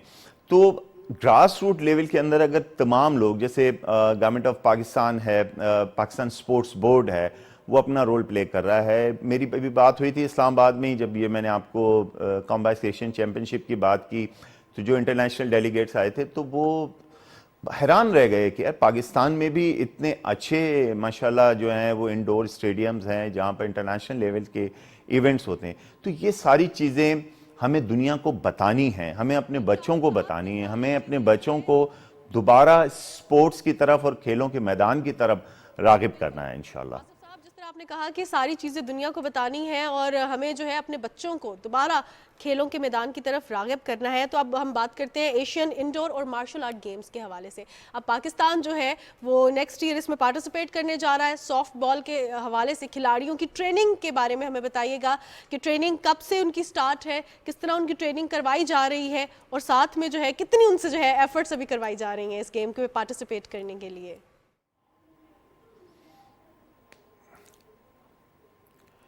मैं आपको ये चीज़ उस पर बताते चलूँ कि जो एशियन हमारी मिक्स मार्शल आर्ट और इंडोर गेम्स हैं, ये थाईलैंड में मुनक़्क़द होने जा रहे हैं फैब के अंदर। बट ये इंडोर्स गेम्स हैं, इसमें बेसबॉल या सॉफ्ट बॉल की पार्टिसिपेशन नहीं है। सॉफ्ट बॉल की जो पार्टिसिपेशन है वो फरवरी के अंदर ही कोलालमपुर के अंदर जो है वो एशियन गेम्स के हमारे क्वालिफाइंग है। पाकिस्तान टीम इंशाल्लाह वहाँ पर उसमें पार्टिसिपेट करेगी। और जो मिक्स मार्शल आर्ट और इंडोर गेम्स फैब में हो रहे हैं, उसमें पाकिस्तान में जैसे आप देख लें कि जो इंडोर्स गेम्स हैं हमारे पास, ताइक्वांडो है, कराटे है, जूडो है, मिक्स मार्शल आर्ट है, वो दीगर गेम हैं, उसकी जो है वो माशाल्लाह तैयारियां शुरू कर दी हैं। क्योंकि ये जो गेम्स हैं मार्शल आर्ट की अगर आप बात करें तो एशिया लेवल पे आपको बहुत टफ जो है वो कंपटीशन का सामना करना पड़ता है। आपके सामने जापान, कोरिया, चाइना, ताइवान, तो ये जो कंट्रीज़ हैं ये मार्शल आर्ट में बहुत एडवांस हैं, बहुत इनका जो है वो टैलेंट है, वर्ल्ड रैंकिंग इनकी बहुत ऊंची है। तो पाकिस्तान टीम को या पाकिस्तान के जो प्लेयर्स हमें तैयार कर रहे होते हैं, फेडरेशंस के हवाले से मैं बात करता हूँ, तो उनको बड़ी मेहनत करनी पड़ती है। पोटेंशियल बहुत अच्छा है और इंशाल्लाह उम्मीद है कि अल्लाह ताला की ज़ात से कि पाकिस्तान इंशाल्लाह यहाँ ज़रूर मेडल्स अचीव करेंगे हमारे प्लेयर्स। इंशाल्लाह। बहुत शुक्रिया आसिफ साहब आपके वक्त का, आपने हमें सॉफ्ट बॉल के हवाले से बताया, एशियन गेम्स में पाकिस्तान की पार्टिसिपेशन के हवाले से हमने बात की है। और हमारी तरफ से नेक ख्वाहिशात है कि हमारे एथलीट्स, हमारे खिलाड़ी जाएं, पाकिस्तान का नाम रोशन करें, वो इंडोर गेम्स हो, मार्शल आर्ट्स की हो, या फिर वो सॉफ्ट बॉल की हो, या फिर कोई भी गेम्स हो जहाँ पर पाकिस्तान की नुमाइंदगी, पाकिस्तान का परचम लहराता है। तो पाकिस्तान के परचम के लिए हम मेहनत भी करते हैं और पाकिस्तान का नाम रोशन करना चाहते हैं, अपना नाम रोशन करते हैं, क्योंकि हमारी पहचान हमारे इस वतन पाकिस्तान से ही है। बिल्कुल जनाब। और अगर हम पहचान के हवाले से बात करें तो जो एक कलेक्टिव अप्रोच है, कलेक्टिव अप्रोच लेकर चलना रिजवान बहुत ज़्यादा ज़रूरी होता है और हमने ये देखा भी है। अभी अगर क्रिकेट के मैच हों उससे भी हमने ये चीज़ सीखी, सबक सीखा। अगर आप ऑफिस में काम कर रहे हैं तो वहाँ पे भी एक टीम की जो कारकर्दगी होती है ना, वो बहुत ज़्यादा मैटर करती है और वो मैटर तब करती है जब हम एक दूसरे को सपोर्ट करते हैं। तो बीइंग एन इंडिविजुअल एक दूसरे को सपोर्ट करना बहुत ज़रूरी है, चाहे वो आपके ऑफिस में हो, आपके घर में हो, आपके कलीग्स हों, आपके दोस्त हों या आपके नेबर्स हों। ये बहुत ज़्यादा ज़रूरी है ताकि हमारा मुल्क तरक्की कर सके, ताकि हम पुरअमन शहरियों की तरह ज़िंदगी गुजार सकें और हमारा मुआशरा बेहतर हो सके। इसी नोट के साथ सुबह पाकिस्तान से हम दोनों को इजाज़त दीजिए। अपना बहुत सारा ख्याल रखिएगा। अल्लाह हाफिज़।